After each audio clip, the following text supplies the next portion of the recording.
The Salt Lark was where aspirations came to die. You could smell it under the bleach and stale beer, the damp, salty rot of Brineport, New Jersey, and on a Tuesday night, that smell was practically a person sitting in the back booth, nursing a flat draft. I tapped the microphone. The feedback squeal made the 3 tourists near the front wince. Good. At least they were paying attention.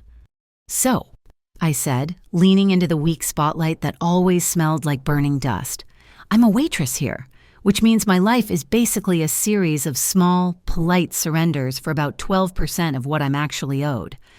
A few sympathetic chuckles. Mick Darrow, the owner, polished a glass behind the bar, his eyes scanning the room. He looked more nervous than usual.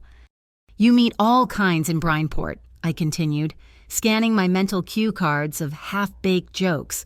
"Last week, a guy told me he worked in waste management. I said, 'Oh, like sanitation?' He says, 'No, sweetheart, more like recycling.'" The guy was wearing a $2,000 suit and had a pinky ring the size of a walnut. The room was warming up. This was my moment. This was the bit I'd been working on. "Everyone in this town thinks they're tough," I said, dropping my voice. "They talk about the old days, the unions, the families. But let's be real. If I ever actually met one of these big-shot mafia bosses," I paused, looked over my shoulder as if checking for spies, "I'd take him out." I snapped my fingers. Done. One less monster, one more parking space. Tamsin Reed, public servant. The room broke. It was a good laugh, loud, sharp, surprised. It felt good. It felt like power, something I hadn't felt in, well, ever. I was Tamsin Reed by day. I hauled plates of fried clams by night, maybe 2 or 3 times a month. I was a stand-up comic who couldn't get booked anywhere else. My eyes scanned the room, soaking in the applause. I saw the reservation list in my head. Most of the tables were walk-ins. But then there was the reservation slip Mick had handed me during my shift, the ink smudged Table 7 Private. I hadn't even seen them come in. The alcove for Table 7 was deep, shadowed by a heavy velvet curtain that Mick usually kept tied back. Tonight, it was drawn, leaving just a 6-inch gap. I couldn't see a face, just the impression of a dark suit and the occasional glint of a watch. Private. The laughter died down, but a new noise replaced it, from Table 3. "That ain't funny," a gravelly voice called out. I squinted. Table 3. 4 guys, all stuffed into suits that looked like they'd been slept in for a week. They hadn't touched their steaks. They were whiskey men. "Tough crowd," I said into the mic, forcing a smile. "You think you're tough," another one slurred, pointing a thick finger at me. "Talking like that. You're just a mouth. Sweetheart, a weak little thing." The air went cold. This wasn't heckling, this was something else. This was Brineport reminding me what I was. "Hey, guys, it's just jokes," I said, the microphone suddenly feeling heavy. "We don't like those jokes," the first man said, starting to stand up. His chair scraped, a sound like a threat.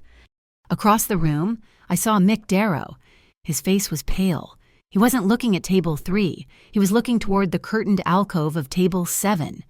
He caught my eye and immediately, frantically, tapped his watch and then drew a finger across his throat. "Cut. Now." "Well, that's my time, folks," I stammered, forcing the smile so wide my cheeks ached. "You've been an audience. I'm Tamsin Reed. Please tip your me." I practically fell off the low stage, the sparse applause dying as soon as my foot hit the sticky floor. I rushed straight to the bar, grabbing my apron. "What was that?" "Mick," I whispered, my hands shaking as I tied the strings. "They regulars." "No," Mick muttered, his eyes darting between Table 3 and Table 7. "And they need to leave. Tamsin, just stay behind the bar. Don't go near them. We have sensitive guests tonight. Very sensitive." Sensitive eye looked at Table 3. The one who had stood up was watching me. His eyes, small and mean. They look like they're about to start a brawl. "Not them," Mick hissed, moving away to take an order. "Them." He nodded at Table 7. I was about to ask what he meant when the men from Table 3 pushed their chairs back and swaggered toward the bar. My stomach turned to ice. This was the part I hated, the part I'd lived through 100 times, the casual harassment, the assumption that because I served them, I belonged to them. "Hey," the leader said, leaning his thick forearms on the bar top, blocking my path to the register. He smelled like cheap whiskey and something metallic, like old pennies. Funny girl. "Can I get you guys the check?" I asked, keeping my eyes on the polished wood. "We ain't done," he said. "You got a smart mouth? I wonder if the rest of you is smart." He reached out, fast, not for my arm, but for my hand, the one gripping a wet rag. He was going to grab my wrist. I flinched, bracing for the grip, for the humiliation, for the part where I'd have to laugh it off or risk getting fired. Clink. It was the quietest sound in the room, but it cut through the haze of the jukebox and the clatter of plates. Clink. It came from table 7. The man from table 3 froze, his hand hovering over mine. He turned, slowly. I looked, too. From the deep shadow of the alcove, a man was leaning slightly into the light. All I could see was his hand, resting on the table. He was tapping a single finger against a whiskey tumbler. Clink. He did it one more time. Clink. The men from table 3 looked at each other, their booze-fueled confidence vanishing like smoke. And then, 2 men were simply there. They hadn't come from the door. They hadn't come from the bathrooms. They'd been standing against the back wall, in shadows so deep I'd mistaken them for architecture. They wore dark, impeccably tailored suits, a stark contrast to the rumpled messes at table 3. They didn't speak. They just stood, one on either side of the man who had tried to grab me. One of the new men was built like a refrigerator. The other was slighter, with a long scar that cut down his cheek. But his eyes were the scary part. They were completely flat, dead. The man from table 3 slowly, very slowly, pulled his hand back from the bar. "We were just leaving," he mumbled, not looking at me, looking only at the silent men flanking him. "A good choice," the scar-faced man whispered. It was the only thing said. The 4 of them scrambled, throwing cash onto their table way too much. A panic payment, and practically ran out the door, the bell above it jingling violently. I let out a breath I didn't know I'd been holding. My knees felt weak. Mick looked like he was going to be sick. The 2 bodyguards, they had to be bodyguards, didn't look at me. They melted back into the shadows they'd come from. I was left staring at table 7. The man in the alcove leaned back, disappearing into the curtained darkness again. I couldn't see his face. I spent the next hour cleaning up, my hands still shaking. By the time I'd wiped down the last table, the place was empty, almost. Table 7. I took a deep breath. "Mick, should I—" "Go," Mick said, his back to me. "Just get the check. Don't talk. Just take the payment and go." I walked over, my footsteps echoing in the empty tavern. The curtain was still drawn. I pulled it back, my heart pounding a rhythm against my ribs. He was alone. He was younger than I expected, maybe 30-something. He had dark hair, an angular face, and the kind of stillness that makes you nervous. He wasn't looking at me. He was looking at the empty glass on his table. "Sir," I said, my voice barely a squeak, your check." He didn't look up. He just gestured to the table. A thick fold of cash was sitting there, and resting on top of it, holding it down, was a starched white linen napkin with the number 7 stitched in the corner. He rose, smooth and silent. He was tall. He paused, close enough that I could smell the absurdly expensive cologne, something woody and sharp. He still didn't look directly at me, but inclined his head slightly. It wasn't quite a nod. It felt more like an apology, not for himself, but for the entire, terrible night. Then he was gone. He walked out, and the 2 men in suits materialized from the entryway and followed him into the foggy Brineport night. I picked up the cash. My breath hitched. It was thick. I counted it under the bar light, a few $100s, for 1 whiskey. I locked up and started the long walk home. My apartment was a 3rd-floor walk-up in a rickety pre-war building overlooking Pier Harlow. It wasn't much, but it was all I had. The air was cold, tasting of salt and diesel from the container ships. I climbed the 3 flights of stairs, my feet aching. I was thinking about the man at table 7, about the clink of the glass. I put my key in the lock. It wasn't locked. The door swung open onto darkness. I froze. A draft was coming from inside. My window wasn't open. "Hello?" I called out, my voice sounding small. I flicked the light switch, and my heart stopped. My tiny studio loft had been torn apart, but not in a violent way. It was precise. My cheap secondhand furniture was pulled away from the walls.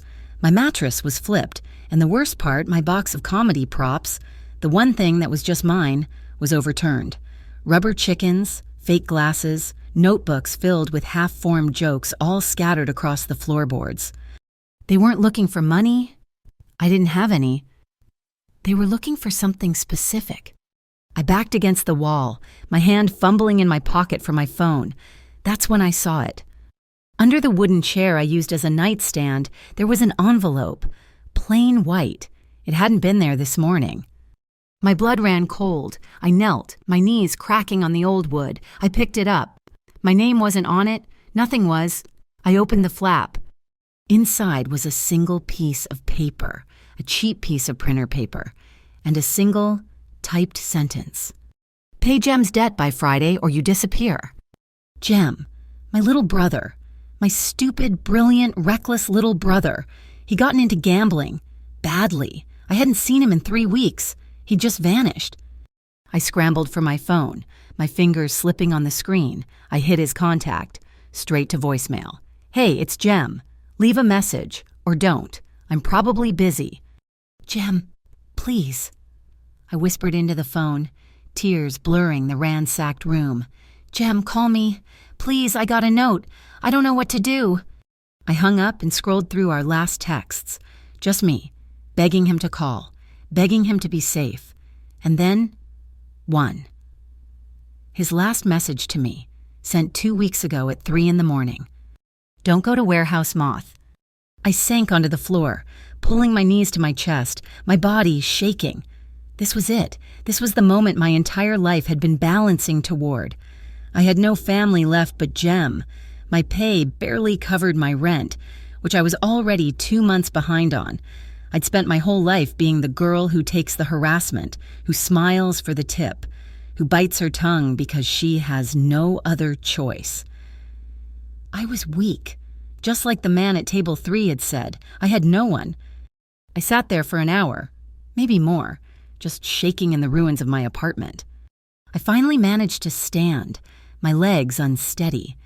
I walked to the window, looking down at the wet street, at the fog rolling in off the pier. And I saw it. Parked directly across the street, under a flickering sodium streetlight, was a black sedan. It was sleek and expensive and had no place in this neighborhood. A man was leaning against the driver's side door, half hidden in the shadow of the car. He was smoking. I watched as he took a slow drag. The cherry of the cigarette flared, a tiny ember in the dark, and in that brief, red glow, I saw his eyes. He was looking right up at me, right into my window. My body went rigid. I couldn't move. I couldn't breathe. He didn't wave. He didn't move. He just watched. My phone buzzed in my hand. I tore my eyes from the man who was still watching, the red ember glowing again, and looked at the screen. An unknown number. A new text message. "Don't joke about killing a boss when one is at table number 7. But it was a cute joke. I dropped the phone. It clattered to the floor. I looked back out the window. The man was gone. The sedan was gone. There was just the empty, wet street. I backed away from the window, my whole body trembling. The joke. Table 7, the man with the quiet hands and the invisible army. This wasn't about Jem's gambling debt. Not just...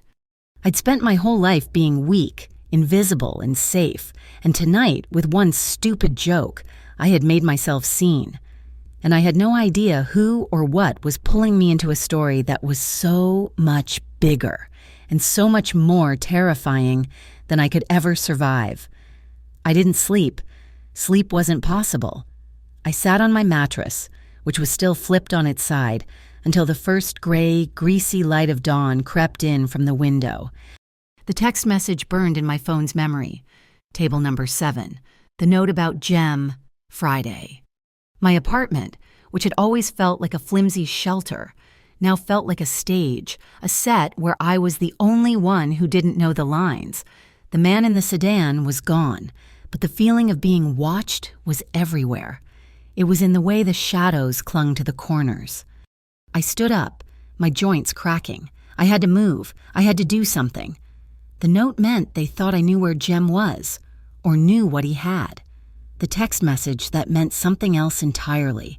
It meant the man from table 7, the quiet one, was involved. Was he threatening me too?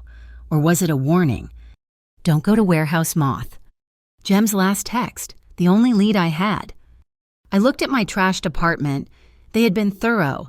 My comedy notebooks were riffled, my cheap props scattered. They'd been looking for something small. My spare key. I kept one taped under the loose fire escape grating. Only one person knew that, Jem. The key was gone. Whoever took it had been in here before last night. They had taken the key, and then they had come back to search. They must have thought Jem gave me something. Warehouse Moth. It was an old textile mill over by the Toxic Basin, abandoned for maybe 20 years. We used to dare each other to go in there as kids. In high school, Jem and his theater nerd friends had used it to build sets for their weird, experimental plays. I put on my work sneakers, the ones with the soles worn smooth. I grabbed my thin jacket and my purse, which contained my wallet, holding $17, a pepper spray I'd never used, and a half-eaten granola bar. I was a warrior heading into battle. It was pathetic. The walk was 2 miles, across the bridge where the wind tried to peel my skin off. Brineport in the morning is all gray steel, gray water, and the smell of dead fish. Every car that passed made me jump. Every person I saw was a potential threat. The man from the sedan, the men from table 3. Warehouse Moth loomed up from the weeds. It was a brick behemoth, its windows all smashed, its face covered in a massive faded graffiti painting of a lunar moth.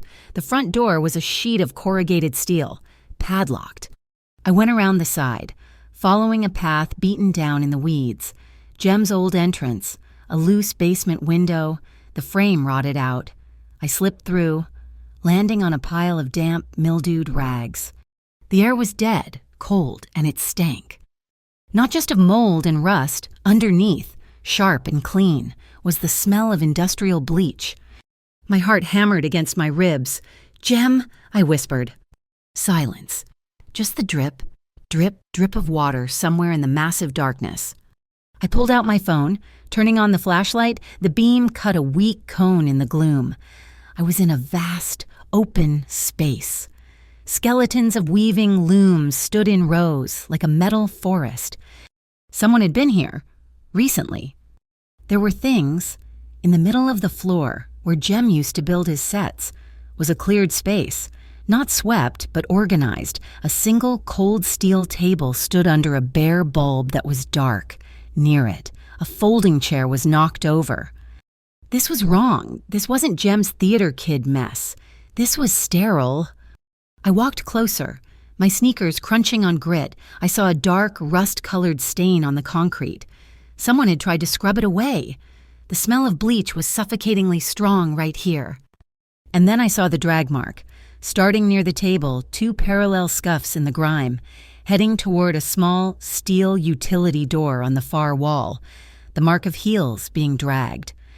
"Oh God, Jem," I breathed, my hand flying to my mouth. I backed away, stumbling over something. I shone my light down. It was a box, a familiar, battered cardboard box. "Jem's props keep out," scrawled on the side in his dramatic teenage handwriting. It was one of the boxes he'd stored here years ago. It was overturned, just like the prop box in my apartment. They'd been here, too. The same people. I knelt, my flashlight beam playing over the scattered contents. Fake mustaches, a broken magic wand, a deck of trick cards. I pushed a few things aside, my fingers numb with cold and fear. My fingertips brushed something small, taped to the underside of the overturned box, hidden in a fold of cardboard, a small, white plastic square. I peeled it off. It was a sticker, but thick, an NFC chip. My hands were shaking so badly I almost dropped my phone. I fumbled with the settings, turning on the NFC reader. I held the chip to the back of the phone. A notification popped up, data read. I tapped it. It wasn't a message. It wasn't a location. It was just a string of code, a jumble of letters and numbers that meant nothing to me. A77 orchid seed K17B. And below it, a logo, a stylized A that looked like a shield, or maybe a mountain. Underneath it, 2 words. Aegis Bureau. I'd never heard of them. That doesn't belong to you. The voice came from everywhere at once. It was deep, rough, and full of gravel. I screamed, scrambling to my feet, dropping the chip. I spun around, my flashlight beam finding them. 3 men. They had come from the main entrance, their boots silent on the concrete. They blocked the only way I knew how to get out. The man in the middle was the one who had spoken. He was built like a vending machine square, solid and heavy. He was completely bald, his head reflecting the weak light from the broken windows. He wore a black tactical jacket, the kind with too many pockets. The 2 men behind him were thin, nervous, and looked like they hadn't slept in a week. I was just looking for my brother, I stammered. The bald man, Rook, took a step forward. He ignored my words completely. His eyes were flat, like 2 gray stones. The key, little girl, give it to me. What key? I don't have a key. Don't play stupid, he growled. We know he gave it to you. The orchid access key. Orchid seed, the code on the chip. My blood went colder. I glanced at the floor where the chip had fallen. Rook's eyes followed my gaze. Ah, there it is. He nodded at one of his men, who darted forward to pick it up. I just found it, I said, my voice high and thin. I don't know what it is. She's lying, the nervous man said, pocketing the chip. Doesn't matter, Rook said, his attention locking back onto me. He took another step. He was too close now. I could smell his sweat. Stale cigarettes. He gave you the hardware. Where is it? I don't know what you're talking about. Jem Reed, your brother, he stole something from our employers, a data seed. He gave it to you. We know you met. We didn't meet. I haven't seen him in 3 weeks. Rook sighed, a sound of profound impatience. This is boring. He reached for me, not fast, like the man at the bar last night. He was slow, deliberate. He was going to grab my shoulder, and he was going to break something. I flinched, squeezing my eyes shut, bracing for the impact, for the pain. It never came. She's my guest. The voice was quiet, cultured. It came from the shadows behind me, from the direction of the steel utility door. I opened my eyes. Rook had frozen, his hands still in the air. His head was cocked, listening. Cassio Vallone stepped out of the darkness. He looked exactly as he had at table 7, but somehow more real, more dangerous without the velvet curtain. He wore a dark wool overcoat that probably cost more than my apartment. He wasn't armed. He didn't look threatening. He just looked calm. Behind him, the 2 bodyguards from last night materialized, the refrigerator and the scar. Rook slowly lowered his hand. He stared at Cassio, and for the first time, I saw something in his dead eyes. Not fear, recognition and calculation. Vallone, Rook said. It wasn't a question. This ain't your business. This is an orchid tier operation. It is now, Cassio said. His voice was smooth, like expensive whiskey. She's with me. Rook's men looked terrified. They were looking at the scar-faced bodyguard, who was smiling. A tiny, awful smile. Rook, however, held his ground. The Night Harbor Alliance won't like you interfering. Cassio, this is high level. Cassio ignored him. He walked forward, past Rook, stopping directly in front of me. I was trapped between them. He didn't look at me. He looked at the floor. You're standing on my chair, he said to Rook. I looked down. Rook's boot was planted firmly on the folding chair that had been knocked over. Rook scoffed. "What?" Cassio bent down, his movements economical and precise. He put one hand on the chair and gently, but firmly, pushed Rook's foot off it. He picked up the chair, folded it with a metallic snap, and leaned it against the steel table. Then he turned to me. His eyes met mine for the first time. They were dark, almost black, and I couldn't read them at all. He reached out. I flinched again. He stopped, his hand hovering. He was pointing at my jacket. "You have dust on your sleeve."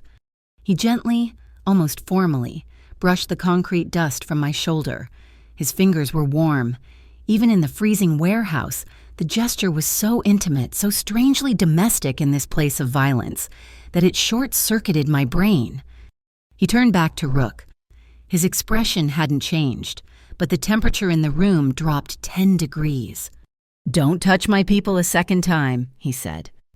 Rook's face turned a dull, angry red. He was a brute, and Cassio had just embarrassed him with a chair and a piece of dust. "You think you're clever, you snake!" Rook spat, and he moved. He was fast. He pulled a knife from his jacket, a switchblade. The click of it opening echoed in the huge space. He wasn't aiming for Cassio. He was aiming for me. He was going to grab me, use me as a shield. He never had the chance. Cassio moved in a way I couldn't follow. It wasn't a fight, it was punctuation. He pushed me backward, hard, out of the way. "Tamsin, stay." As Rook lunged, Cassio didn't block the knife. He met the wrist.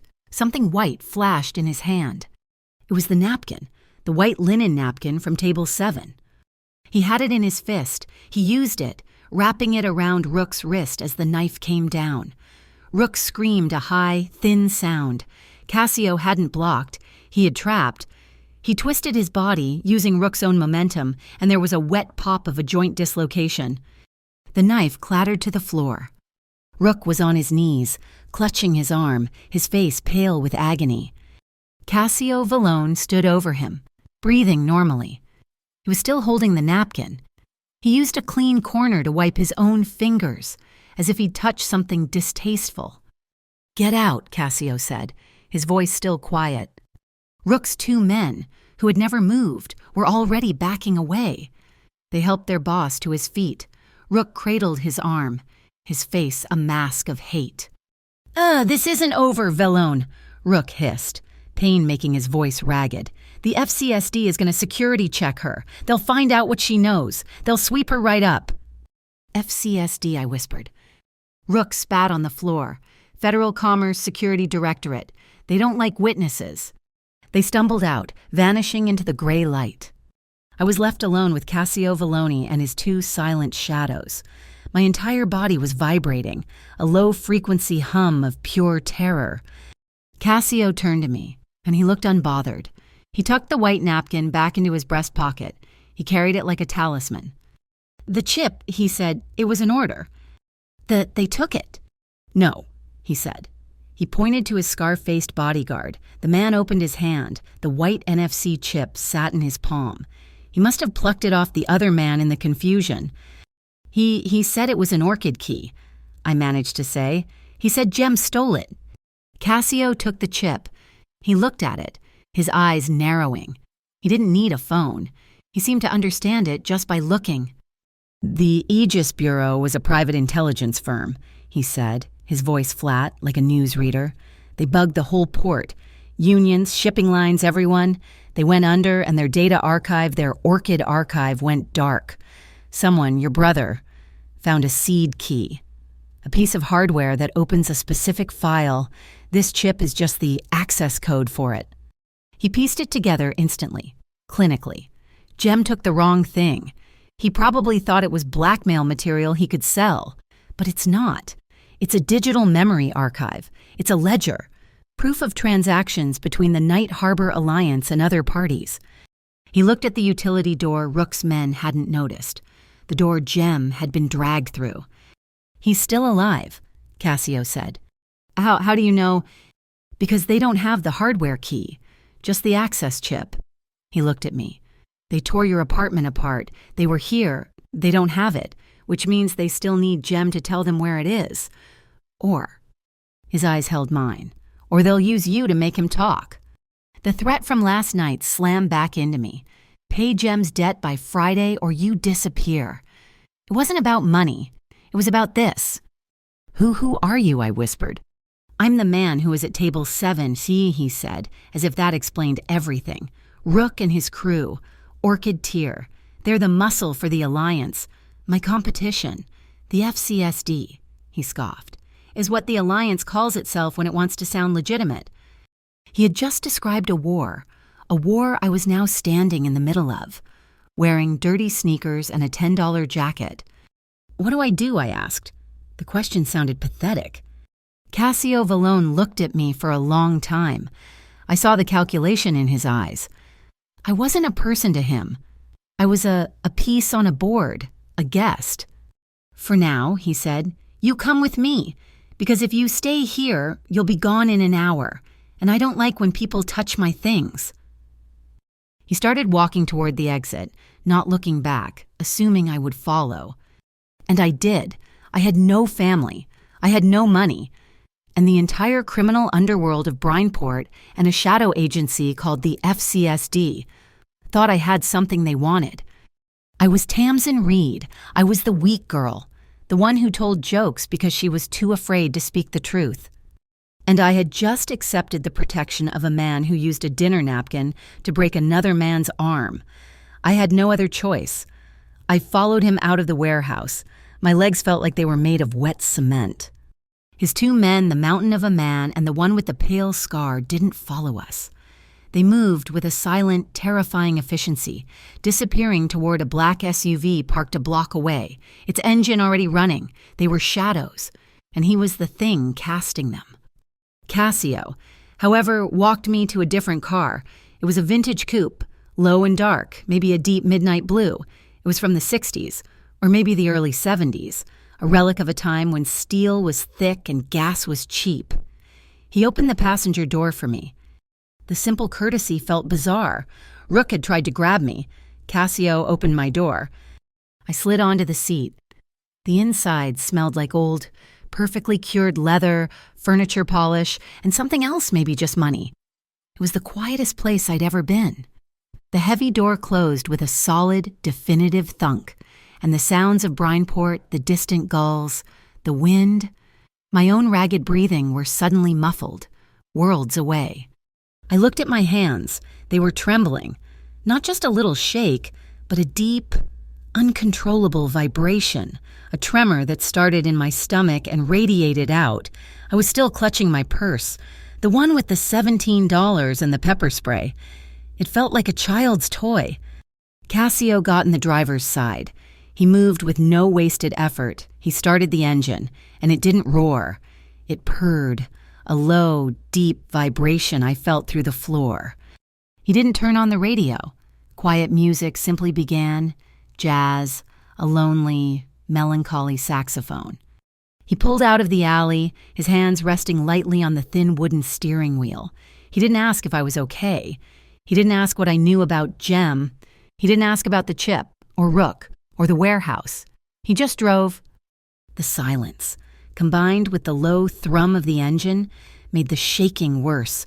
My teeth started to chatter. A tiny, humiliating click, click, click. I clenched my jaw, pressing my hands between my knees, trying to physically hold my body still. In the glove compartment. His voice was soft, not startling, but it filled the small space. I fumbled with the polished chrome latch. It opened smoothly. Inside, there was no clutter, no old napkins, no insurance cards, just a small, elegant box of tissues. "You're shaking," he said. It wasn't an accusation. It was a statement of fact. He glanced at me. Just for a second, he reached over, his arm moving into my space. I flinched, pressing myself against the door. I couldn't help it. He stopped. His hand froze in midair, inches from my knee. He wasn't reaching for me. He was reaching for the dashboard. He slowly, deliberately turned a knob. The heat, which had been off, clicked on, and a faint rush of warm air brushed my ankles. His hand retreated. He hadn't touched me. The men at the Salt Lark, the drunks at table 3, the regulars who thought a tip bought them the right to my time they always touched, a playful swat, a hand that lingered too long on my lower back as I passed, a grip on my wrist. This man, who had taken another man apart in a single fluid motion, had just given me heat and space. That small act of respect broke something inside me. The tears I'd been holding back since I saw my ransacked apartment, since I'd smelled the bleach in the warehouse, finally came. They weren't loud, sobbing tears. They were the weak, silent kind, the kind that just spill over, hot and shameful, down your cold cheeks. I pulled a tissue from the box and pressed it to my face, mortified. "It's all right," he said, his eyes on the road. "Just breathe." We drove for 20 minutes. We left the rotting piers and the industrial wasteland behind, heading toward the old city hill, the part of Brineport that tourists read about but never found. The streets were cobblestone, lined with massive stone buildings that had been there for 200 years. He pulled into a narrow, weed-choked alley behind a massive, Gothic-style church. St. Lyrian's, a wrought iron fence, tall and spiked, surrounded it. A heavy chain and a rusted-over padlock held the gate shut. The windows were dark. It's condemned," I whispered, my voice thick. "It's private property," he corrected. He got out. The black SUV was already there, parked at the mouth of the alley, blocking us from the street. The 2 bodyguards stood by the gate, impassive. They weren't just following us, they had preceded us. Cassio took a key from his coat, not a modern brass key, but a long, black skeleton key. He didn't bother with the rusted padlock. He used the key on the gate's main lock, which swung open with a well-oiled, silent click. He led me through the gate, not to the grand front doors, but to a small, heavy oak door tucked into the side of the stone, half hidden by ivy. He unlocked that, too. The air inside was cold and still, but it wasn't the damp, moldy air of the warehouse. It was dry, clean. We were in a vast open sanctuary. All the pews were gone, the floor covered in neatly folded drop cloths. The only light came from the massive, towering stained glass windows, which painted the dusty floor in huge, abstract rivers of deep blue, violet and blood red. It was silent as a tomb. "Where are we?" I breathed. "A safe room," he said. He didn't walk to the center. He walked toward the altar and the massive, silent pipe organ that covered the entire back wall. He went to the side of the organ, to a section of carved wooden paneling. He pressed his fingers against the wood in a specific sequence, not a code, but a pattern. There was a low thud and a section of the wall popped open, revealing a narrow, dark staircase going down. I hesitated. "It's safer than your apartment," he said. He led the way. The room below was the opposite of the ancient church above. It was small, concrete, and sterile. A bank of computer monitors sat dark on a metal desk. A server rack hummed quietly in the corner. There was a metal cot against one wall, folded with a clean, gray blanket. "Please," he said, gesturing to the cot. I sat on the edge. It was cold. Cassio sat at the desk. He took the white NFC chip from his pocket. His man must have given it to him and slotted it into a reader attached to the computer. He woke the machine. The string of code I'd seen on my phone appeared on the monitor: A77 Orchid Seed K17B. "The Aegis Bureau," he said, his voice low, half to himself. "They were very good. Too good. I've never heard of them." "You wouldn't have..." "They weren't government. They were a private intelligence firm. They put spies everywhere. On the docks, in the shipping offices, in the city council. They built a fortress of data. Every secret in Brineport, the Night Harbor Alliance. My competitors, they were Aegis's biggest client, until Aegis got greedy." "What happened to them?" "They imploded," he said simply. "The founders vanished, but the data didn't. It's sitting in a dark archive, a digital ghost, and now, the old agents, men like Rook, are selling off the keys, one piece at a time, to the highest bidder." His fingers moved over the keyboard, fast and sure. He cross-referenced the code. "And your brother," he said, his voice void of judgment, "stumbled into the middle of the sale." He pointed at the screen. "This string K17B. It's not just a file, it's a location, a physical Dropbox. It corresponds to an archival locker at an old photo studio, Agnes and Sons, in the Glass Ferry district." Glass Ferry, Gem, Orchid, Aegis, the words hammered at me. It was too much. This was a story for movies, for people who weren't me. I was the girl who worried about making rent, who practiced jokes in the mirror, who was behind on her electric bill. The shaking started again, worse this time. "I can't," I whispered. The admission tore out of me before I could stop it. "I can't do this." Cassio stopped typing. He turned his chair slowly to face me. He just sat there, watching me. His stillness was unnerving. I'm not like you," I stammered, the words spilling out, hot and frantic. "I'm the girl who serves the fried clams. I'm the one who gets harassed at the bar and has to laugh it off or I lose my job. That's what I do. Okay, I take it. I endure it to pay my rent, to hope Jem was okay. I'm weak. I'm the girl who tells the joke, not the one who does this." I stopped, breathless. I waited for him to agree, to tell me I was useless, a liability. The silence stretched. The only sound was the low hum of the server. The light from the stained glass window high above us found its way down the narrow stairwell, casting a single, sharp band of deep, bruised purple across his face. It split him in two. One side was in shadow, the other was awash in that strange, holy light. "You think I'm not afraid?" he asked. His voice was so quiet I almost missed it. I let out a short, hysterical laugh. You disarmed that man with a napkin." "Courage isn't about not being afraid, Tamsin," he said. He'd used my name. It sounded different in his mouth. Not a name on a work schedule, but something solid. "It's about being terrified," he continued, "and taking the next step anyway. You went to the warehouse, didn't you, alone?" "I went for Jem," I shot back. "You went. That's all that matters." I stared at him, really stared in that bizarre, colored light. He wasn't just a monster. He wasn't just the quiet, terrifying man from Table 7. He looked tired and profoundly lonely. He was dangerous. Yes, but there was a gentleness there, too. The way he'd given me the tissue, the way he'd brushed the dust off my jacket in the warehouse. "Why are you helping me?" I asked, the question raw. Last night, today, why me? He looked away, back at the dark monitor, as if the answer were hidden in the code. "Brineport is built on fear," he said, his voice flat. "It's a structure. Everyone knows who to be afraid of. The unions are afraid of the Alliance.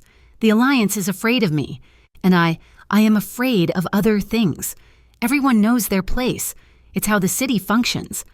He turned back, and his dark eyes pinned me. "And then there's you. You walk onto a stage in a room full of my people and my enemies, and you tell a joke. You joke about killing a man like me." A small, almost imperceptible smile touched the corner of his mouth. "You said it like you had no idea, like no one had ever bothered to teach you who you're supposed to be afraid of." He paused, and the smile faded. I found it refreshing. I had no answer to that. He was risking a war because of my bad stand-up bit. I must have started shaking again, because he noticed. The cold from the concrete walls was seeping into my bones. He reached into the breast pocket of his dark overcoat. He pulled out the napkin. The white linen napkin from Table 7. It was folded into a perfect square, creased but clean. The number 7 was stitched in the corner in neat, black thread. He stood up. I tensed, my body automatically bracing. He walked the few steps to the cot. He didn't reach for me. He just unfolded the napkin, and he draped it, very gently, over my shoulders. It was absurd. It was a piece of restaurant linen. It offered no warmth. But as it rested on me, I felt my shaking slow down. It was a gesture, a public declaration. It was the first time in my entire life that anyone, let alone a man this powerful, had openly, physically, chosen my side. It felt like a shield. It felt like a cape. "You're not weak, Tamsin," he said, his voice just for me. "You're just undefended." He stepped back. "We should go. If Rook is working with the FCSD, they'll be moving fast. They'll be heading for Glass Ferry to find that locker." "The FCSD," I said, the name feeling bitter. "Rook said they were federal." "They're a ghost," Cassio said, shutting down the computer and gathering his things. "They're a shell corporation with a government seal. The Federal Commerce Security Directorate.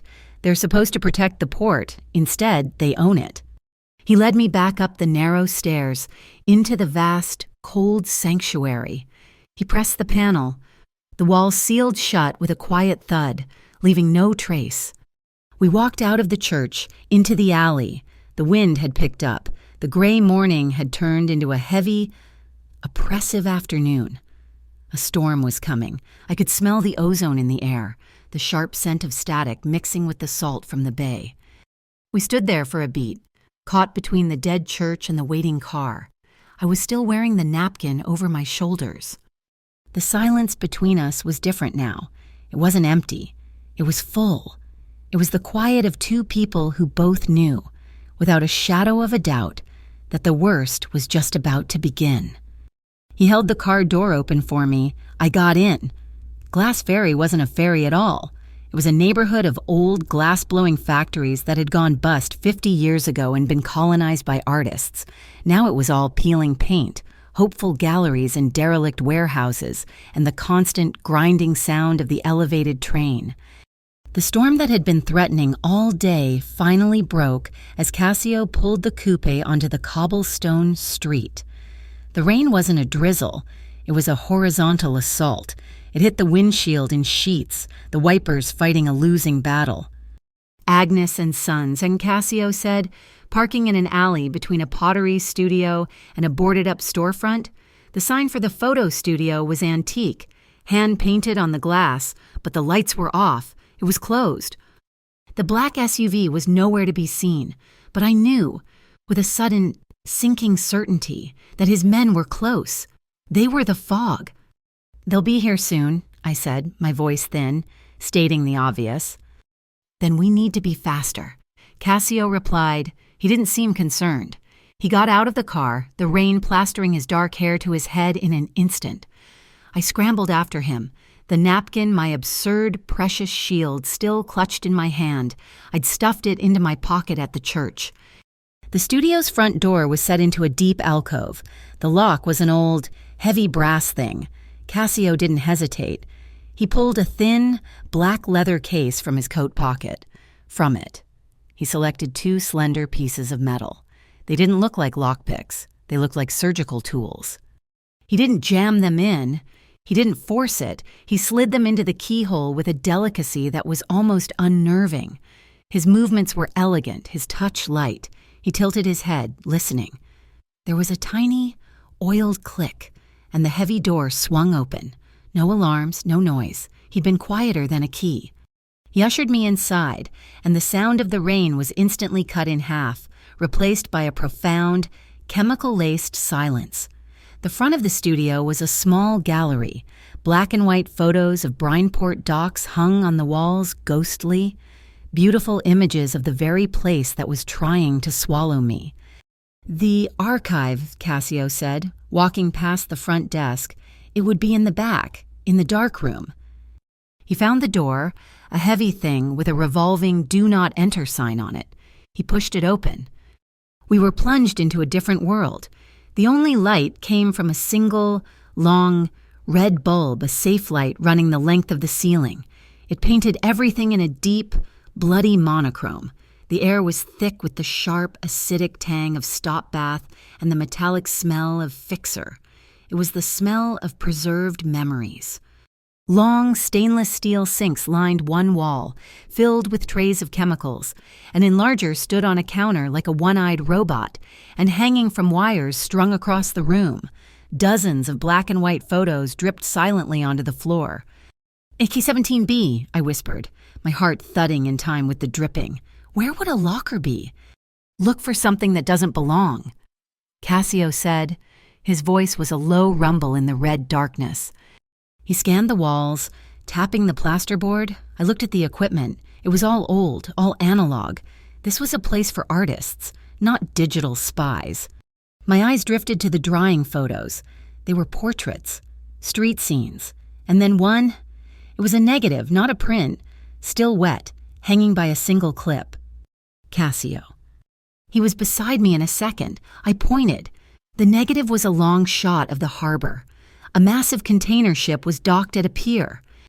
"The Vesper Blue," he said, his voice hardening. "She was in port the night your brother disappeared." How do you know that?" "It's my business to know what ships are in my port." I looked closer. Even in the negative, I could see tiny figures on the dock, near a specific container. It was impossible to tell who they was, but I felt a cold dread creep up my spine. This was a record. "The mirror," Cassio said, turning away from the negative. I followed his gaze. On the back wall, a large, cracked mirror was hung. It was the one thing that made no sense. Why would you have a mirror in a light-sensitive darkroom? He walked to it, and he didn't try to pull it off the wall. He ran his fingers along the cheap wooden frame. "It's a door." He found the catch, a tiny, almost invisible nub hidden in the carving. He pressed it. With a heavy, scraping sound, the mirror swung outward, revealing a black, square hole in the wall. Inside was a small, gray metal safe. It didn't have a dial. It just had a smooth, blank face. "No keypad," I said, confused. "No, it's in sequence lock. Aegis loved these. They're tied to the room." Cassio ran his hand over the blank metal.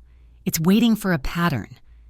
He looked around the room, at the enlarger, the timer, the trays. It could be anything. I looked at the setup, and something clicked. Not as a waitress, not as a terrified victim, as a performer, as someone who wrote scripts. "It's a process," I said, thinking aloud. It's a script, a set of actions. This is a dark room. You don't just do things randomly. You follow the steps, in order." Cassio looked at me, his dark eyes sharp in the red light. "Go on." "Okay," I said, my brain suddenly, blessedly clear. "Okay, you start with the light, the enlarger." I walked over and touched the heavy metal housing, underneath, hidden from view. I felt a small, recessed button. I pressed it. A tiny green LED lit up on the face of the safe. "1," Cassio breathed. Then you developed the print," I said, moving to the chemical trays. "Which one, developer? This one, the first tray." I dipped my fingers in the cold, oily liquid and found a pressure plate at the bottom of the plastic. I pressed it. Beep! The green light flashed. "Stop bath," I said, moving to the next tray, the one with the sharp vinegar smell. I pressed the plate. Beep. And finally, fixer, to make the image permanent. I moved to the last tray, pressed, beep. There was a heavy thud, a loud, mechanical clack. The door to the safe had just unlatched. Cassio didn't praise me. He just moved. He pulled the heavy door open. Inside, there wasn't gold, there wasn't cash, there was just one thing. A single, old-fashioned magnetic reel-to-reel tape, sitting in a black plastic case. A white label was stuck to it. "Orchid Dockside Accounts, Seed 7. "Seed 7, I whispered. "The hardware, that's it." "That's it," Cassio said. He reached in to take it. Ding-dong. We both froze. It was the doorbell, the cheerful, old-fashioned chime from the front of the studio. It sounded monstrous in the chemical-soaked silence. Cassio's hand closed around the tape. He didn't rush. He didn't panic. He just listened. "Ding-dong. We're not expecting visitors," he said, his voice flat. He pushed me, gently, toward the back of the darkroom, where a curtained-off area led to somewhere. "Stay here." He moved out of the darkroom, into the front gallery. I crept to the edge of the door, peering through the crack. The front door was open. The gray, rain-soaked light of the alley silhouetted a figure. It was a woman. She was holding a clear umbrella. She stepped inside. shaking it off and folded it neatly. She was beautiful. Platinum blonde hair, cut into a razor-sharp bob. She wore a pristine white trench coat, not a single drop of rain on it. Her smile was bright, polite, and completely terrifying. It was a smile made of thin, sharp ice. "Mr. Vallone," she said, her voice like wind chimes. "What a pleasure. I was so hoping we'd find you here. We were delayed." "Isola," Cassio said. He sounded almost bored. "You're a long way from Federal Plaza." "Oh, business brings me where I need to be," she said, her smile widening. She was Isola Kane. The name meant nothing to me, but to Cassio, it was clearly a threat. "We," she said, gesturing to the empty, rain-filled doorway, "are here to offer a solution." "I'm not in the market for one," Cassio said. "Oh, but I think you are. You see, you have something that belongs to my employers, the FCSD, and we have something that belongs to, well, to her." She tilted her head, her smile aimed right at the darkroom door. Right at me. "Hello, Tamsin. We know you're in there." My blood turned to ice. "The deal is very simple, Isola Kane continued, clasping her hands in front of her. "You give us the tape, the Seed 7 archive, and in return, the Federal Commerce Security Directorate offers you guaranteed safety, both of you, and of course, the boy, Jem, a full, clean slate." Cassio actually laughed. It was a short, dry, mirthless sound. "Safety. Is that what you're calling it, safety? As in, no one lives to tell the story." Isola's smile finally faltered. Just for a second, the ice cracked. "Mr. Vallone, I'm trying to be civil. This is a secure federal operation." "This is a shakedown, Isola, and you're late." "Then I'm afraid the civilities are over." She didn't raise her voice. She didn't have to. She just stepped back, out of the doorway. And the FCSD came in. They weren't cops. They were soldiers, 6 of them, in black tactical gear, helmets with dark visors, carrying weapons I'd only seen in movies. They moved fast, fanning out, their boots heavy on the wooden floor. They were the men Rook had threatened me with. "Cassio!" I screamed. He was already moving. He wasn't running away from them. He was running back to me. He grabbed my arm, yanking me back into the darkroom. "The light," he yelled. He slammed his fist into the main circuit breaker box by the door. The entire studio was plunged into total blackness. The red safe light I'd found so sinister was now the only thing illuminating the world. It cast long, demonic shadows. The air was instantly thick with the smell of chemicals and adrenaline. "Back," he yelled, pushing me toward the curtained-off area. One of the soldiers burst through the door, his dark form a terrifying silhouette against the gallery light. He raised his weapon. Cassio didn't have a gun. He grabbed the first thing he could, a plastic tray of white, powdery developing chemicals from the counter. He hurled it, powder and all, into the soldier's face. The man screamed, a wet, muffled sound, dropping his weapon to claw at his eyes. "My eyes, I can't see." Another soldier pushed him aside, coming in low. Cassio was a blur. He vaulted onto the long, stainless steel sink, his shoes slipping on the wet metal. He slid the entire length of it, moving like liquid shadow in the red light. He dropped down behind the second soldier. I saw Cassio's arm snake out. He wasn't using a napkin this time. He grabbed the thin, steel wire that was strung across the room for drying film.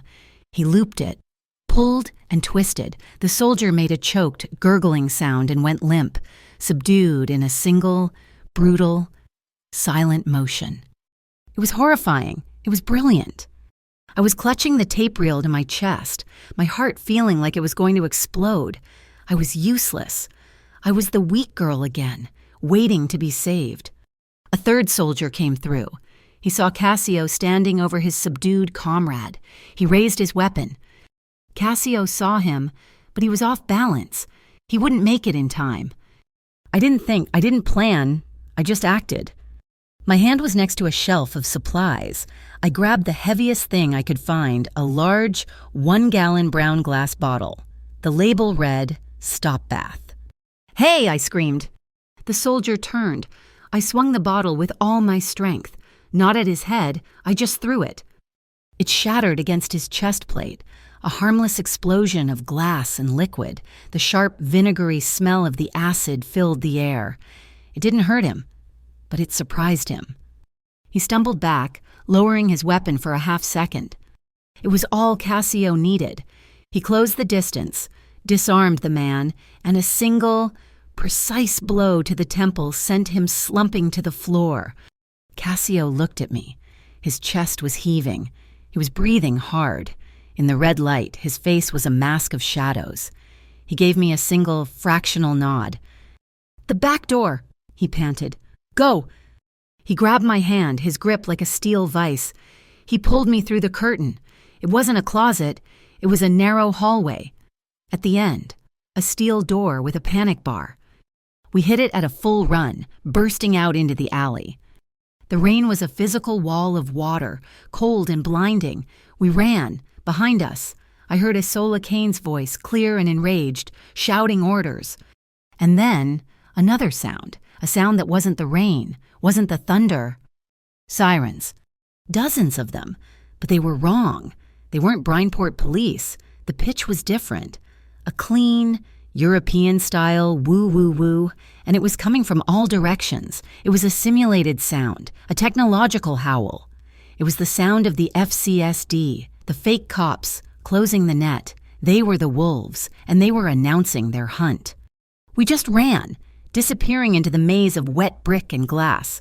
We ran. The sound of the fake sirens was a metallic shriek, echoing off the wet brick of the glass ferry alleys. It wasn't a chase, it was a net.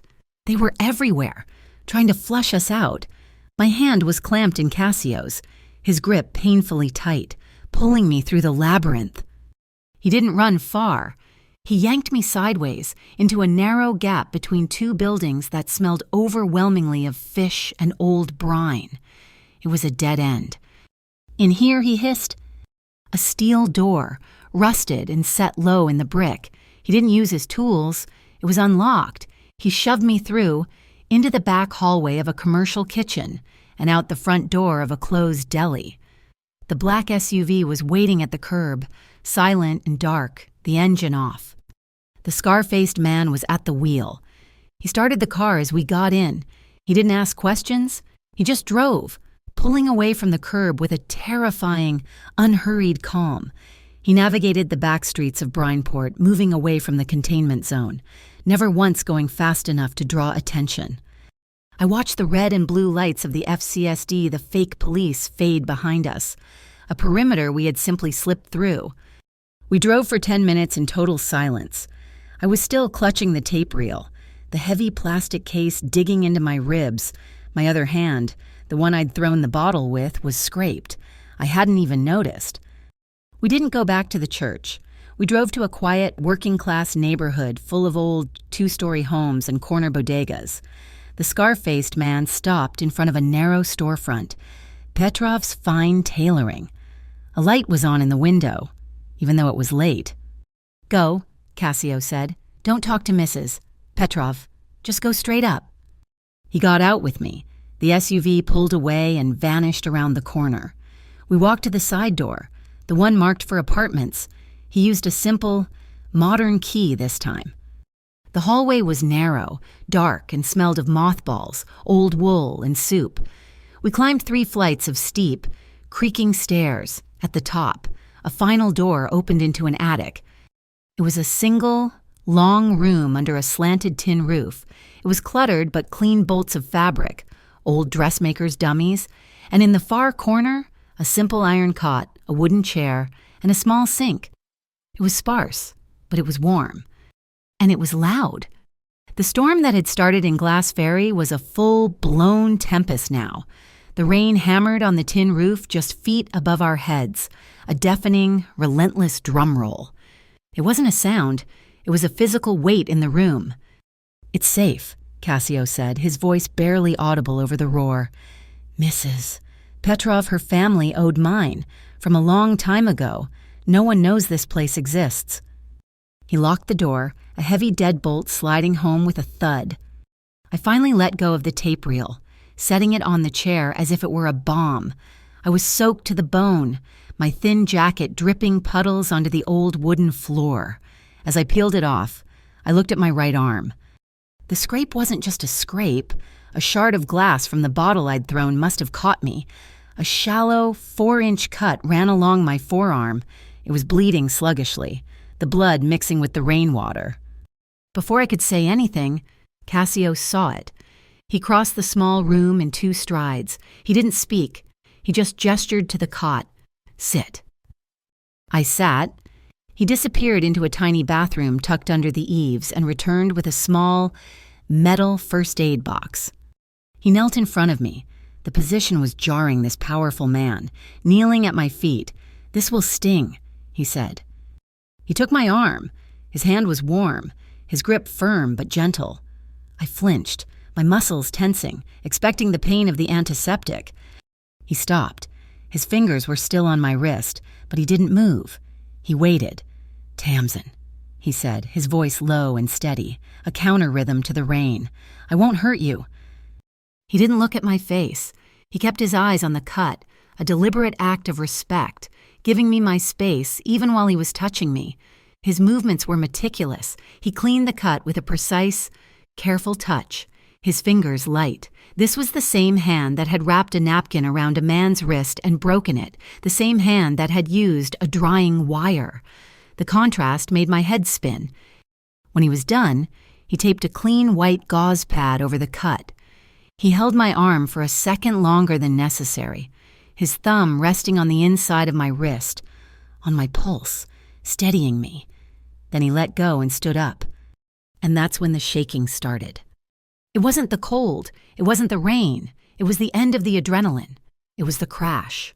The reality of the red-lit darkroom, the men in armor, the sound of the bottle shattering, the weight of the tape reel, it all came down on me at once. I threw it, I whispered, the words choking me. I was staring at the wall, at a bolt of gray wool. I threw a bottle at him.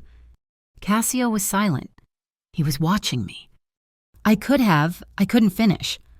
The tears came, hot, heavy, and humiliating. I wasn't the tough girl from the stage. I wasn't the survivor from the warehouse. I was the girl from the 3rd floor walk-up, the one with $17 and a missing brother.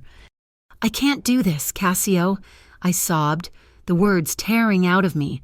"You don't understand. I'm not this. I'm not strong. I'm small. I've always been small. I'm the person who just wants to pay her electric bill and tell her stupid jokes. I'm weak, just like that man said at the bar. And tonight was too much." My confession hung in the air, swallowed by the roar of the storm. I was admitting defeat. I was finally, truly admitting what I'd always known. He stood by the small, rain-lashed attic window, a dark shape against the gray light. He was close, just half a step away. The small space between us vibrated with the storm. He didn't tell me I was wrong. He didn't tell me I was strong. He just accepted it. "I know," he said, his voice so quiet I had to read his lips. "And you are not required to be anything else." He paused, the rain hammering, filling the silence. "I am only here," he said, his eyes finding mine in the gloom. "If you want me to be." It was a question. It was a statement. It was a choice. He wasn't the mafia boss. He wasn't my protector. He was just a man, standing half a step away, giving me the one thing no one else ever had the power to say no. I looked at him, at this impossible, dangerous, gentle man who had brushed dust off my shoulder and cleaned my wounds. I didn't say anything. I just took the half step. I closed the distance between us. I put my good hand, the one that wasn't bandaged, on his chest. His shirt was damp and cool, but beneath it, I felt his heart. It was beating, a slow, steady, powerful thump. He was real. He raised his hand, the one that had just patched me up. He moved with that same deliberate slowness, giving me every chance to pull away. I didn't. His fingers touched my cheek. His thumb was rough, calloused, but it was warmer than my skin. He brushed away a tear I hadn't known had fallen. He leaned in. I met him. The first contact was just a press of lips. It was soft, hesitant, a question in the middle of a storm. It tasted of the rain and something safe. Then I leaned in, my fingers clenching his shirt, the rain on the roof, the world outside. It all just dissolved. His other hand came up, sliding into my damp hair, cupping the back of my neck. It wasn't a demanding grip, it was supportive. It was an anchor. The kiss changed. It wasn't soft anymore. It was fiery. It was a release. It was every ounce of terror from the warehouse, every spike of adrenaline from the darkroom, every moment of humiliation from the bar, all of it finally finding a place to go. It wasn't about romance. It was about surviving.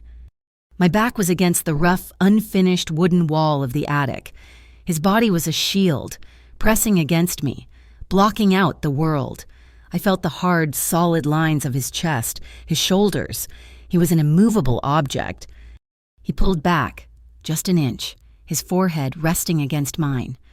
We were breathing the same air, ragged and warm. His dark eyes searched mine in the dim light, asking again, "Are you sure?" I answered by closing the small distance, my bandaged hand coming up to rest on his shoulder. This time, the kiss was deeper, slower. It was a promise. It was the end of the day. His heavy wool coat, the one that smelled like him, fell from his shoulders to the floor. My wet jacket was already on the chair.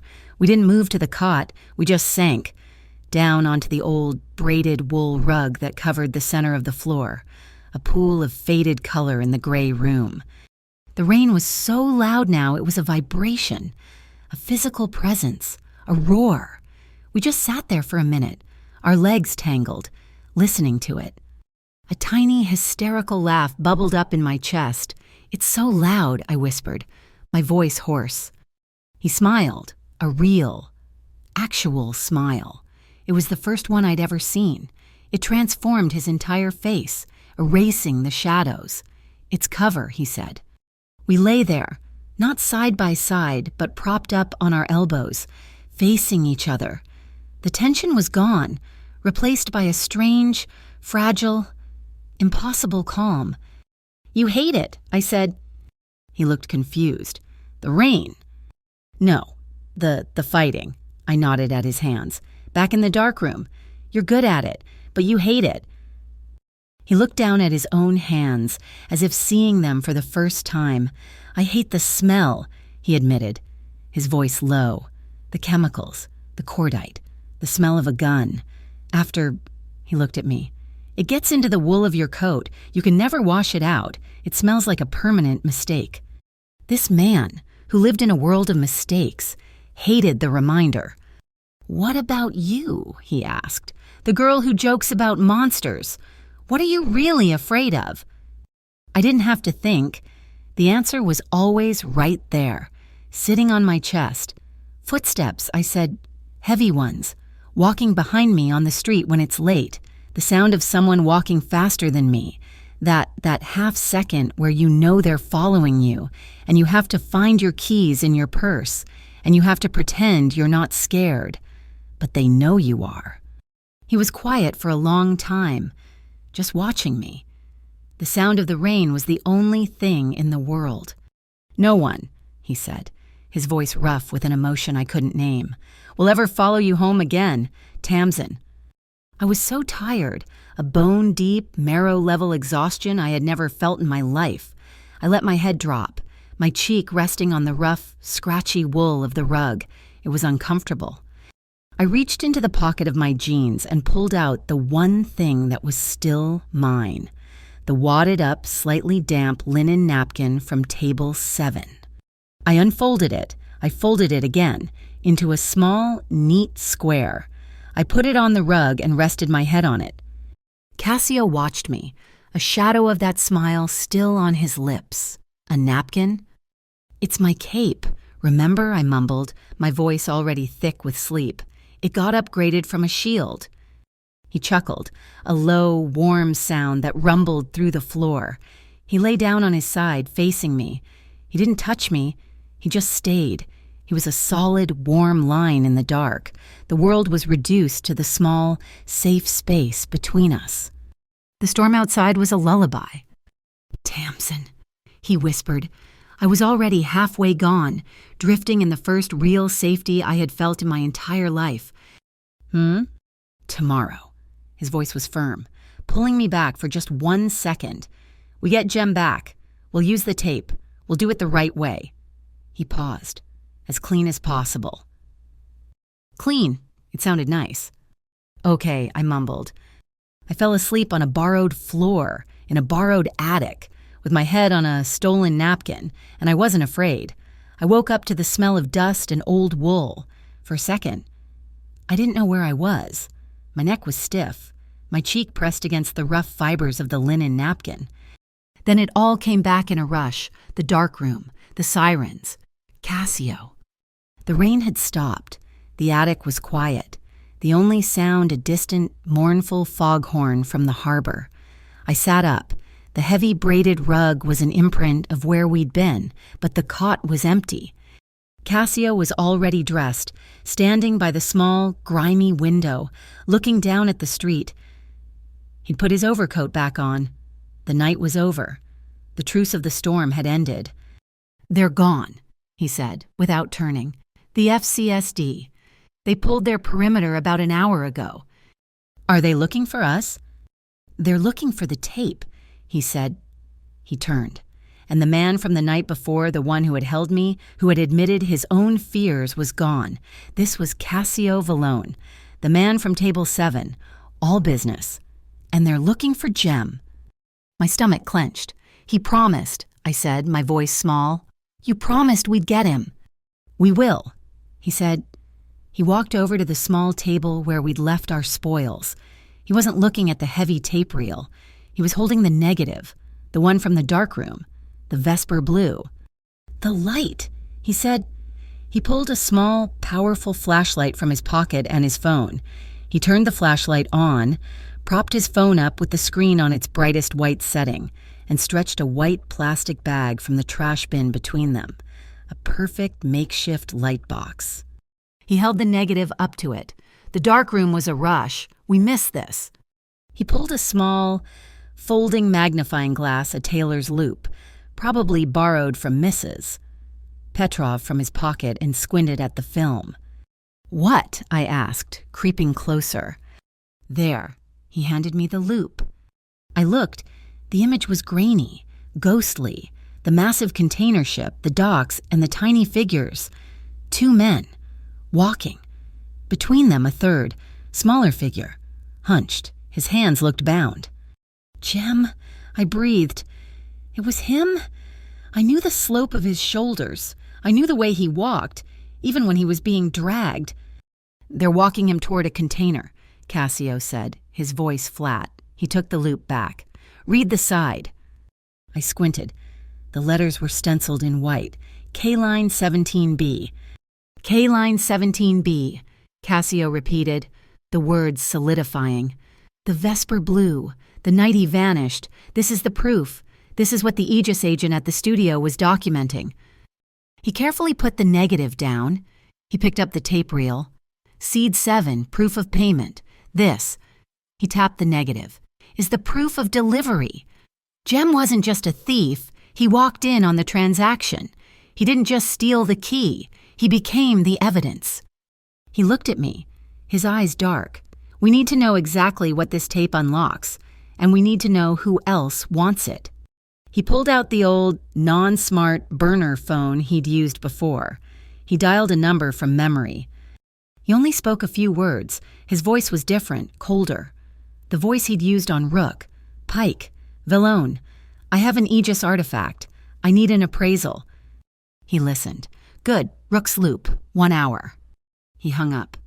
Who is Arden Pike? I asked, gathering my still damp jacket. He was the chief archivist for Aegis Bureau, Cassio said, slipping the tape reel into a simple canvas bag. When Aegis imploded, he was the one who supposedly deleted the archives. Instead, he became a librarian for ghosts. He sells access, information leverage. He's not loyal to anyone but the highest bidder. And you're going to be the highest bidder. He thinks so, Cassio said. He just confirmed what I suspected. Seed 7 isn't just a ledger. It's the master payment ledger for all of Orchid Tier. Every dirty cop, every judge, every alliance payment, it's the key to their entire shadow operation. And we're just going to meet him with the tape. We are, he said. I stopped, my hand on the doorknob. No, I'm coming with you. He turned, his expression unreadable. Tamsin, this is not the dark room. This is a transaction. It will be dangerous. Jem is my brother, I said, and the words felt stronger than they had yesterday. That tape is the only thing I have that can save him. I'm not the girl who hides in the attic anymore. Cassio, you said it yourself. I'm undefended. Well, you're defending me. So let's go. He studied my face for a long moment. The corner of his mouth twitched. Not a smile, but an acknowledgement. All right, let's go. Rook's Loop was a concrete graveyard. It was an abandoned skate park from the 80s, built near the refinery. Back when the city still pretended to care about its youth, now it was just 3 massive, empty concrete bowls, covered in layers of graffiti, smelling of sulfur and stagnant water. The black SUV dropped us a block away and vanished. Cassio's men were nowhere, but the air felt heavy, watched. Cassio was calm. He carried the canvas bag with the tape reel. He walked into the center of the biggest bowl, the one shaped like a dried-up kidney. A man scrambled out from behind a busted half pipe. He was the opposite of Cassio. He was thin, jittery, wearing a stained windbreaker and glasses so thick they distorted his eyes. He looked like a man who hadn't seen the sun in a decade. This was Arden Pike, the ghost librarian. Vallone, he squeaked, wiping his damp palms on his pants. You came, and you brought the collateral. Oh, my. His magnified eyes slid over to me. And her? Good. Isola Kane is very interested in your associate. My blood chilled. Isola. The tape. Arden, Cassio said, his voice echoing slightly in the concrete bowl. What does it open? Oh, everything, Arden said, his eyes glued to the bag in Cassio's hand. It's the jackpot. Mr. Vallone, it's the orchid ledger. It's beautiful. Let me see it. I just need to verify the casing, the serial number. He reached out, his thin, pale fingers grasping for the bag. Cassio didn't move. He just let the bag hang from his hand, just out of Arden's reach. You're wearing a wire, Arden, Cassio said. The words were quiet, but they hit the concrete bowl like a gunshot. Arden Pike froze. Every drop of blood drained from his face. What? That's crazy. I don't... The collar of your windbreaker, Cassio said, his voice bored. The microphone head. It's tiny, but it's reflecting off the lens of your glasses every time you turn your head. It's sloppy. I backed up a step. This wasn't a meeting. It was a trap. No, wait, you don't understand, Arden shrieked, his voice cracking. They made me, the FCSD Isola, she has leverage on me. She just wanted to talk. She's on her way here right now. It's a misunderstanding. She's not on her way, Cassio said, his voice cutting through the man's panic like ice. She sent you to stall. To confirm I had the genuine tape. The real trap is the FCSD tactical team she has waiting on the rooftops of those warehouses. They're waiting for your signal. No. You've got it all wrong. Arden was practically dancing with terror. She doesn't even want the tape right now. She's using it. She's using the promise of it for a different deal. Cassio tilted his head. What deal? The deal with the Night Harbor Alliance, Arden screamed, the words tumbling out in a desperate, unstoppable rush. She has to trade the boy, your girl's brother, to the Alliance. It's her buy-in to get the rest of the Aegis keys. She's holding him on the Sun Barrel Bell, the old tourist ferry. They're doing the exchange tonight at Hollow Inlet. She's trading the boy for oh, God. He clapped his hands over his mouth, his wide, terrified eyes staring at us. He had said it. He had said it all. The skate park was dead silent, save for the distant hiss of the refinery. Cassio just stood there. He didn't move. He didn't raise his voice. He just looked at Arden. He slowly reached into his coat pocket and pulled out his old, battered burner phone. He pressed a single button on the side. And Arden's voice, high and reedy, played back from the small speaker, holding him on the Sunbarrel Bell, the old tourist ferry. They're doing the exchange tonight at Hollow Inlet. He had been recording the entire time. Arden Pike looked like he was going to be sick. He was staring at Cassio, and I saw a new kind of terror in his eyes. It wasn't the fear of a man who'd been caught. It was the absolute soul-crushing terror of a mouse realizing the cat it was trying to trap was, in fact, a dragon. He wasn't afraid Cassio would hurt him. He was afraid of what Cassio was. "Thank you, Arden," Cassio said, slipping the phone back into his pocket. "You've been very helpful. You've saved us a great deal of time." "Please," Arden whispered. "Go," Cassio said. "Run back to your masters. Tell Isola I'm considering her offer. Tell her I need time to think. It might buy us an hour." Arden didn't need to be told twice. He scrambled up the side of the concrete bowl and ran, disappearing into the weeds. We were alone. The wind picked up, whistling through the empty park. "So," I said, my voice shaking, "Jem, he's on a boat, tonight." "Yes," Cassio said.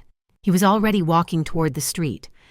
"We're targets," I said, following him, of everyone, the FCSD, the Alliance, Orchid Tier. "Yes." The black SUV reappeared as if summoned from the pavement. We got in.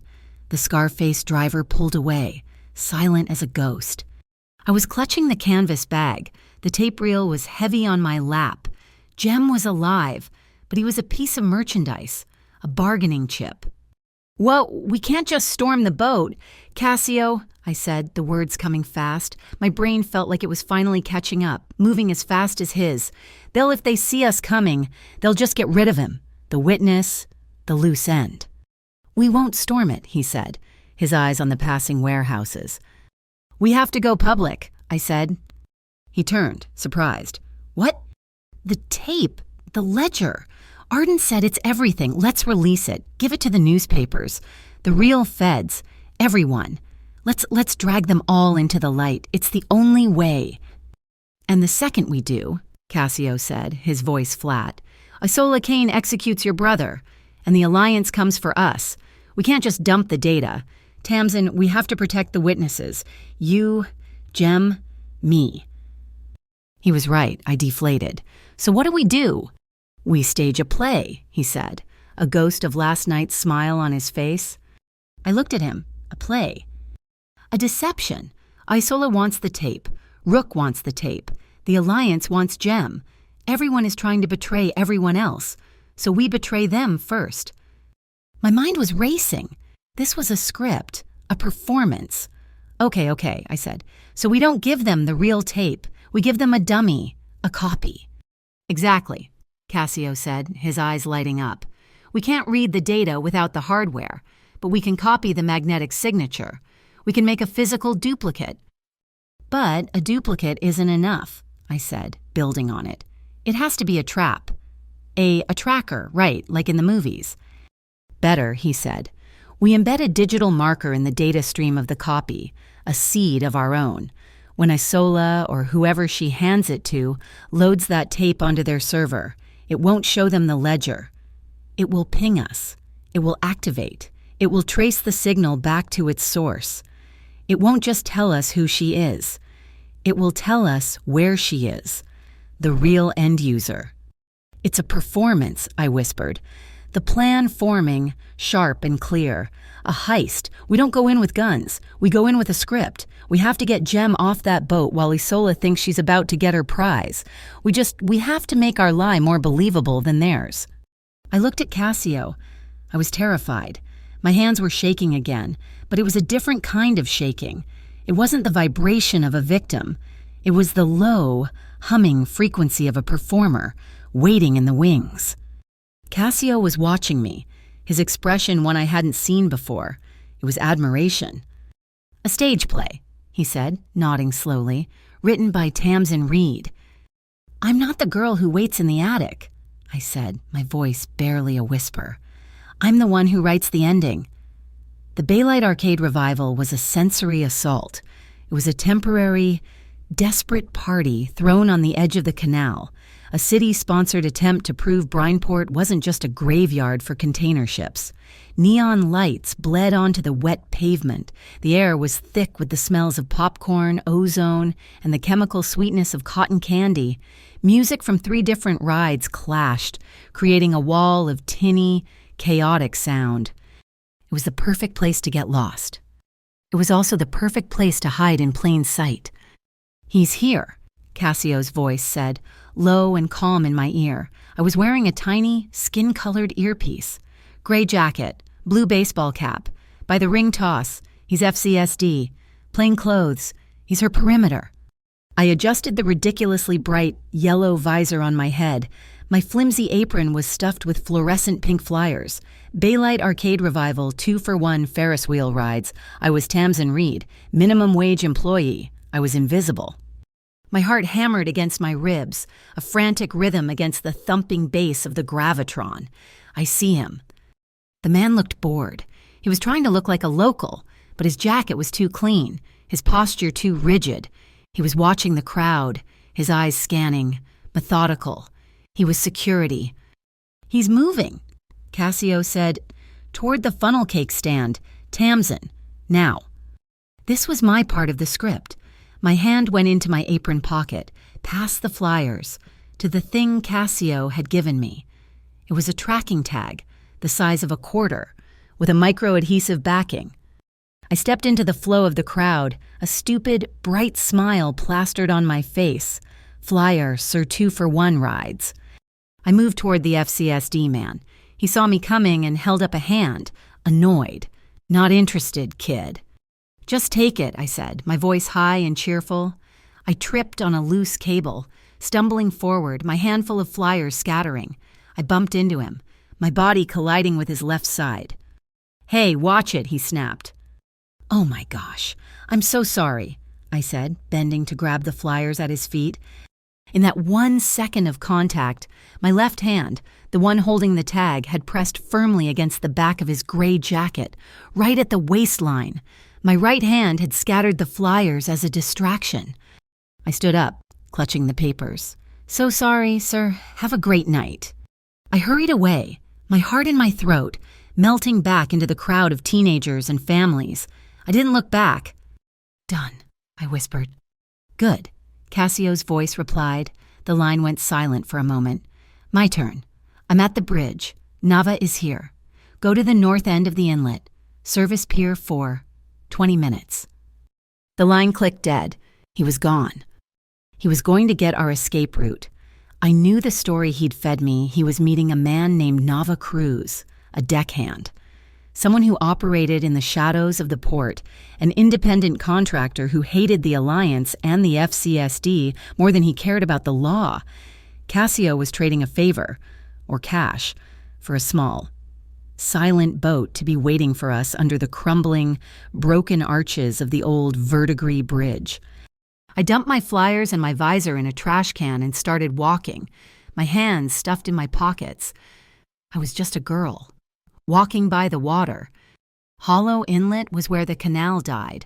The Sun Barrel Bell was moored there, a fat, 3-tiered ghost, in its prime.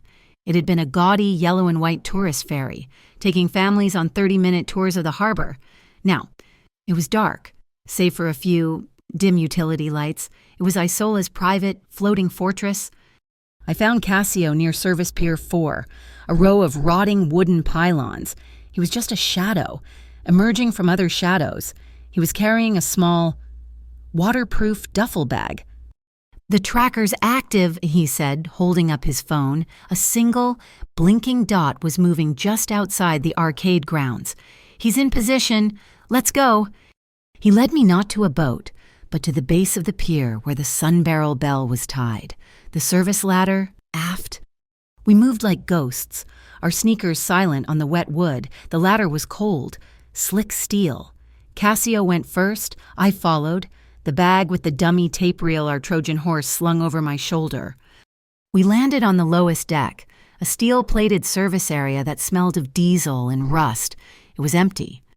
"Server room is midship, 1 deck up," Cassio whispered. "Jem will be in crew holds or event spaces. They'll keep him isolated. That's up 2 decks. A single security camera, mounted high on the bulkhead, swept the corridor in front of us. It moved with a slow, predictable rhythm, left, right, a 5-second pause at each end. "We have 4 seconds to cross that hall." I breathed. "We don't need 4, Cassio said. He opened the duffel bag. He didn't pull out a weapon.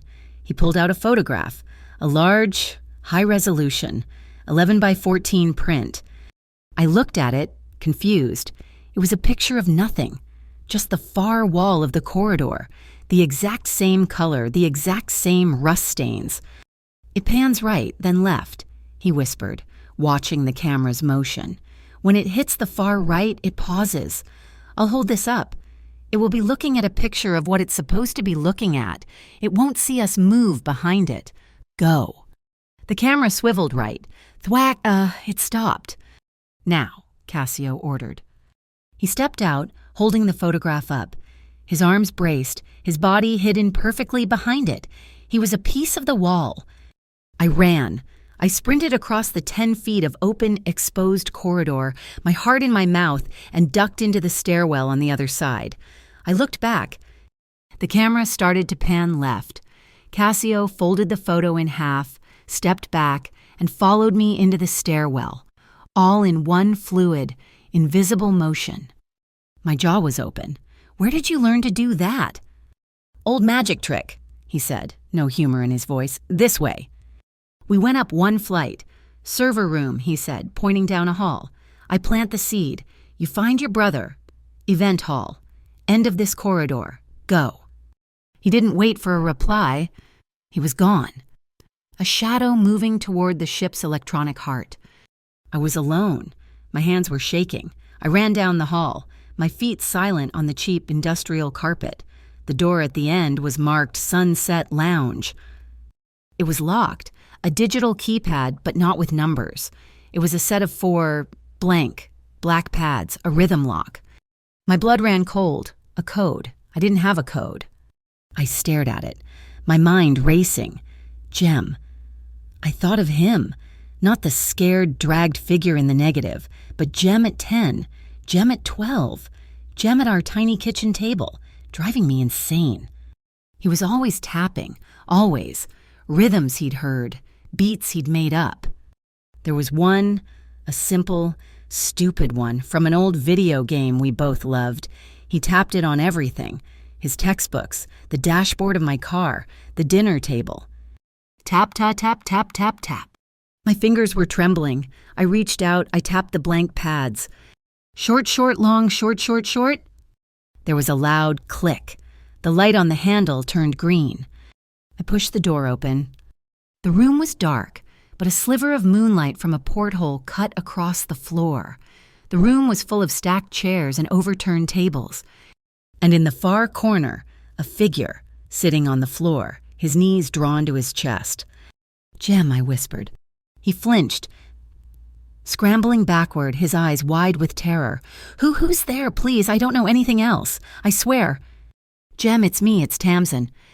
I ran to him, skidding on my knees. He was thin, thinner than I'd ever seen him. His face was pale, bruised along one cheek, but he was alive. "Tamsy!" he choked out. He grabbed me, his fingers digging into my arms like claws. "Oh God, Tamsy, I'm so sorry. I messed up. I messed up so bad. They were going to, I didn't know what to do." He was sobbing, his whole body shaking, burying his face in my shoulder. The weak girl from the Salt Lark, the one who always flinched, was gone. I wrapped my arms around my little brother. I held him tight. I was the anchor. "It's okay," I said, my voice firm, my own fear banished by his. "I know. I'm here now. We're going home. Right now. Can you walk?" I think so." I pulled him to his feet. He was weak, unsteady, but he was mine. I got my earpiece back in. "Cassio, I have him. I have Jem." Silence. Then his voice, calm as ever. "Good. The seed is planted. The dummy is in their system, waiting to be copied. Meet me on the main deck, aft. We're leaving." "We're on our way?" I pulled Jem toward the door. "We have to be quiet," I said. "We're not out yet." We got to the main stairwell and headed up. The main deck, the alarm hadn't gone off. We were going to make it. We stepped out onto the open-air deck. It was a dance floor, a DJ booth in one corner, strings of dead party lights crisscrossing above us. Cassio was waiting by the stern railing, a dark silhouette against the lights of Brineport. And then every light on the ship flashed on at once. Klaxon, klaxon, klaxon. An alarm blared, a deafening, pulsing sound. The party lights flashed red, blue, green, red turning the deck into a disorienting, strobing nightmare. They found the server breach, Cassio yelled over the noise. Doors burst open on either side of the deck. FCSD soldiers, at least 4 of them, in their black armor, fanning out, their weapons raised. Isola, one of them shouted, "They're on the aft deck!"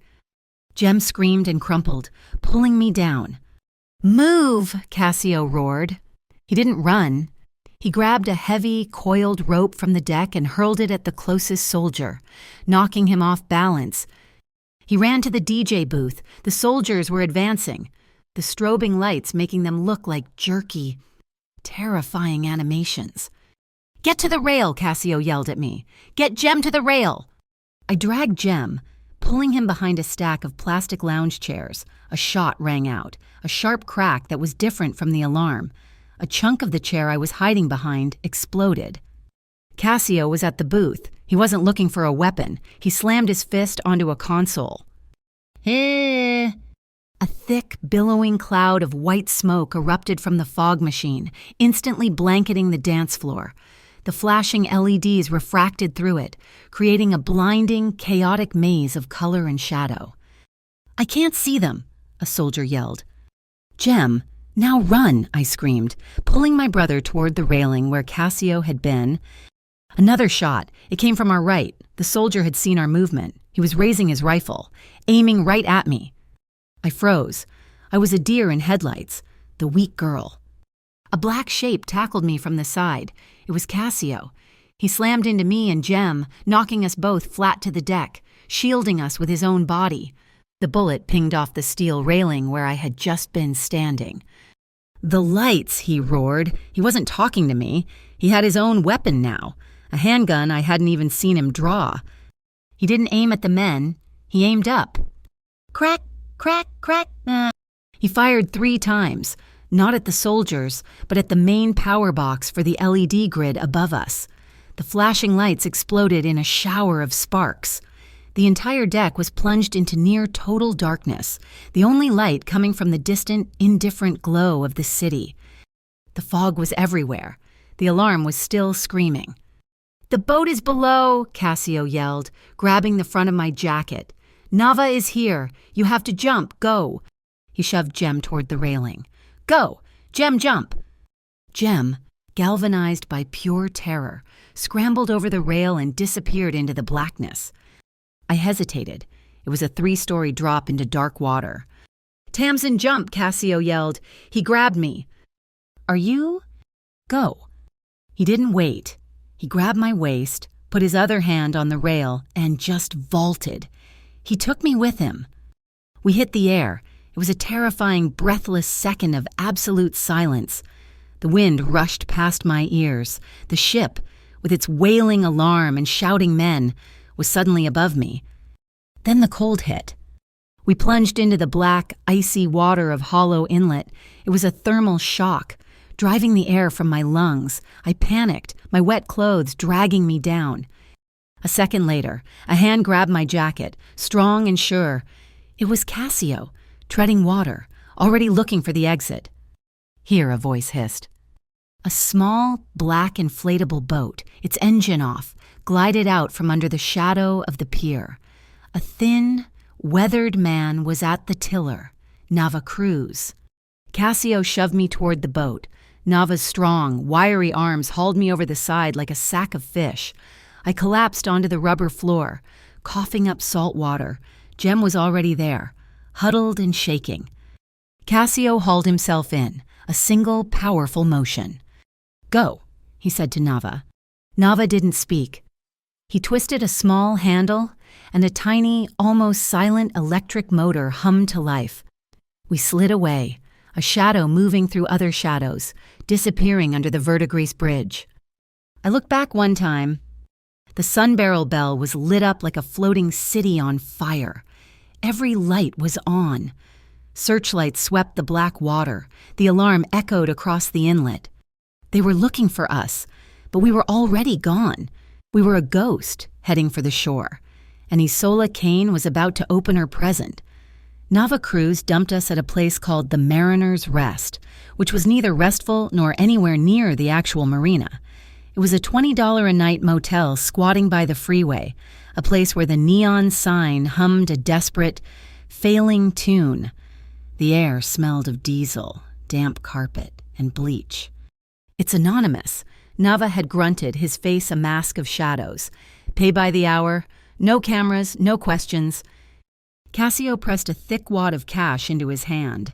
"Thank you, Nava." Nava just nodded, his eyes on me and Jem. "Good luck, kids. You'll need it." He slipped back into his silent, inflatable boat and was gone, vanishing into the canal system like a water rat. We were alone, the three of us. Room 11. The key was a physical key. Cassio turned the lock, and we stepped inside. It was a green and brown box of despair, 2 lumpy beds, 1 flickering fluorescent light in the tiny bathroom. Jem immediately went to the corner by the rattling air conditioner and huddled. He was still shaking, his body vibrating with cold and terror. I grabbed the only 2 towels in the bathroom, thin, stained, and smelling of more bleach, and wrapped one around his shoulders. I used the other to dry my own hair, my bandaged arm throbbing. Cassio stood by the door, listening. He was a statue, his senses extended, tasting the air for threats. He was still dry. The water seemed to flee from his expensive coat. After a full minute, he turned and slid the chain lock into place. It felt like a useless, tiny gesture. "Tamsy?" Jem's voice was a croak. He was staring at the floor. You have to know." "Jem, not now," I said, sitting on the edge of the bed. "We're safe. We just need to breathe." "No," he said, his voice gaining a frantic edge. "You think I'm just stupid. You think I gambled it all away again. But it wasn't just that." I looked at Cassio, and he was watching Jem, his expression unreadable, but his attention was total. I owed them, Tamsy," Jem confessed, the words spilling out in a rush. "About 20,000. I was so scared, and they came to me. Not the loan sharks, them, the FCSD, Rook, Isola Kane." My blood went cold. They said they'd wipe the debt. They said all I had to do was use my technical skills. They knew I'd worked for that port logistics company for 6 months. They said I just had to get into the old server room, the one by the Vesper Blue, and retrieve a package, a lost piece of hardware. Seed 7, so Cassio said. It wasn't a question. "Yes," Jem choked, tears welling. I thought it was just, I don't know, a corporate thing, so I did it. I got the hardware, the tape, but when I got back, Rook was there, and they had the tape and the negative, the picture. They said I was a witness, that I'd seen the transaction, and then they told me the truth." He looked up, his eyes wide and full of a terror I'd never seen before. "They told me the debt wasn't cleared, it was just transferred to them. And they said if I didn't do everything they said, if I didn't become their technical guy, their inside man, they would frame me." "Frame you," I whispered. "They said they'd plant evidence, say I was a port terrorist, say I was trying to sabotage the shipping lanes. They said I'd get life. Tamsy, I was so scared." This was it. This was the key. My brother wasn't just a reckless gambler. He was a victim. He was a pawn. He had been coerced. A white-hot, pure steel rage, an emotion I had never felt in my entire weak-kneed life, surged through me. I stood up. I wasn't cold anymore. I was burning. I turned to Cassio. "That's it." He raised an eyebrow. "We're done. We're done with your shadows, your safe houses, your clean plans. We're burning them to the ground tonight." "Tamsin, be calm," he said, his voice low. "I am calm," I snapped. We have the real tape, the ledger, the truth. We are walking out of this motel, and we are giving it to the Brineport Gazette, to the national news, to everyone. We are putting that tape and that negative of Jem on every television screen in America. We're dragging Isola and the FCSD and the whole damned alliance into the light. No. The word was flat, absolute. It stopped me cold. What do you mean, no? I said, my voice dangerously quiet. I mean, no, he repeated, stepping away from the door, into the center of the wretched room. That's a straight-out move. It's the civilian move, and it's suicide. It's justice, I shot back. It's a death sentence, he countered, his voice rising for the first time. Do you have any idea what happens? The second that tape hits the web, before one single reporter can even begin to verify it, before it's anything but a crazy story, Isola and the Alliance will have one single, unified goal, not to hide, but to erase the witnesses. He took a step toward me. That's you, that's Jem, that's me, that's Nava Cruz, that's Mick Darrow at the Salt Lark. They will clean the slate, they will send men like Rook, and worse, and they will tear this city apart until we are all silent. We would be dead before the 6 o'clock news. So what? I was trembling. The rage and the fear at war. What's your plan? The Mafia Boss plan. You keep it, don't you? You hold on to that tape, that ledger, and you use it. You use it as leverage. You blackmail the Alliance. You become them. The accusation hung in the air. It was ugly. And I saw, for a flash, that it had hit him. I keep us alive, he said, his voice a low growl. I use it to dismantle them, piece by piece. From the inside, I use it to guarantee your brother's safety, not just hope for it. You're in my world now, Tamsin. You have to play by the rules that exist. I am not in your world, Cassio, I was shouting now. You dragged me into it at table 7. You protected me, and you made me feel. But I am not one of your things. Jem is not a pawn. We are not leverage. We are people. BZT, BZT. The sound was alien. It was Cassio's burner phone, on the nightstand. We both froze. The fight, the words, everything evaporated. We stared at the phone as it vibrated against the cheap laminate. Slowly, Cassio picked it up. He read the screen. His entire body went still. That awful, profound stillness I'd seen in the church. What? I whispered. He held the phone out. I read the text. An unknown number. Fake tape was cute. We know you have the boy. Let's trade. Jem's life for the real Seed 7. Silex Skate Park. 11 o'clock. Come alone or he's the first to go. My legs gave out. I sat on the bed. They know, I said, my voice dead. The dummy tape. It worked. It told them it was fake. It told them we're a threat. Cassio said he was already slipping the real tape reel, which he'd had in his own bag the whole time, back into his coat. He checked his handgun, the one I'd seen on the boat. The click of the slide was the loudest sound in the world. Jem, he said, not looking at him, stay in this room. Don't open the door for anyone but me. Lock it behind me. Put the dresser in front of it.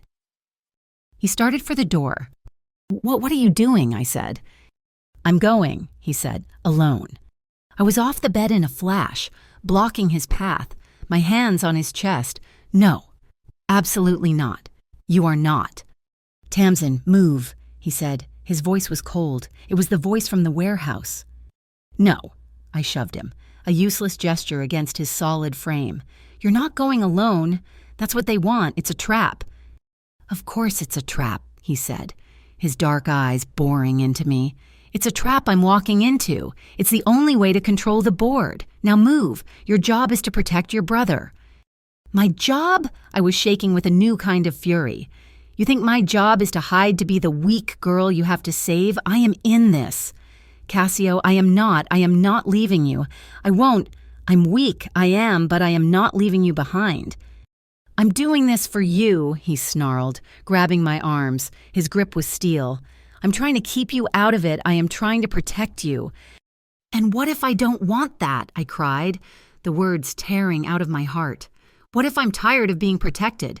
You're afraid I'll get hurt. That's it, isn't it? You're afraid I can't handle it. Yes, he roared, his face inches from mine. I am. And what about you? I shot back, the tears streaming down my face. You're afraid, too. You're afraid that I think you're just like them. You're afraid you'll make the trade, that you'll give them the tape, and leave me and Jem behind to save yourself. You're afraid I'll think you forgot I was worth saving, too. The words hit him like a physical blow. His grip loosened, his eyes, the mask shattered. He saw me. He saw the truth in what I'd said. The rage was gone, from both of us, replaced by a terrible, brittle understanding. I won't, he whispered. Tamsin, I won't. Then we go, I said, my voice just as quiet. Not your protector. Not my boss, allies, you and me. We go. We end this. We do it our way. Not just yours. Not just mine. He stared at me for a long, heavy beat. The freeway traffic outside was a distant river. He let me go. He nodded. Once. Allies. He turned to his duffel bag. He pulled out a thin, silver chain. On it was a small, flat, black pendant. Jem, he said. Jem, who had been watching this all unfold in mute terror, flinched. You stay. You lock that door. We'll be back for you. He handed the chain to me. Put this on. I fumbled with the clasp, my fingers still shaking. I got it around my neck. The pendant was cold against my skin. Silex Skate Park, Sue, he said. That's Rook's Loop, where we met Pike. They're reusing the location. They're arrogant. Or it's a trap, I said. It's always a trap, he said. If we get separated, if they take you, you press the center of that hard. For 2 seconds, it has a micro-transmitter. It sends a distress signal to my men. They're already in the city. I touched the pendant.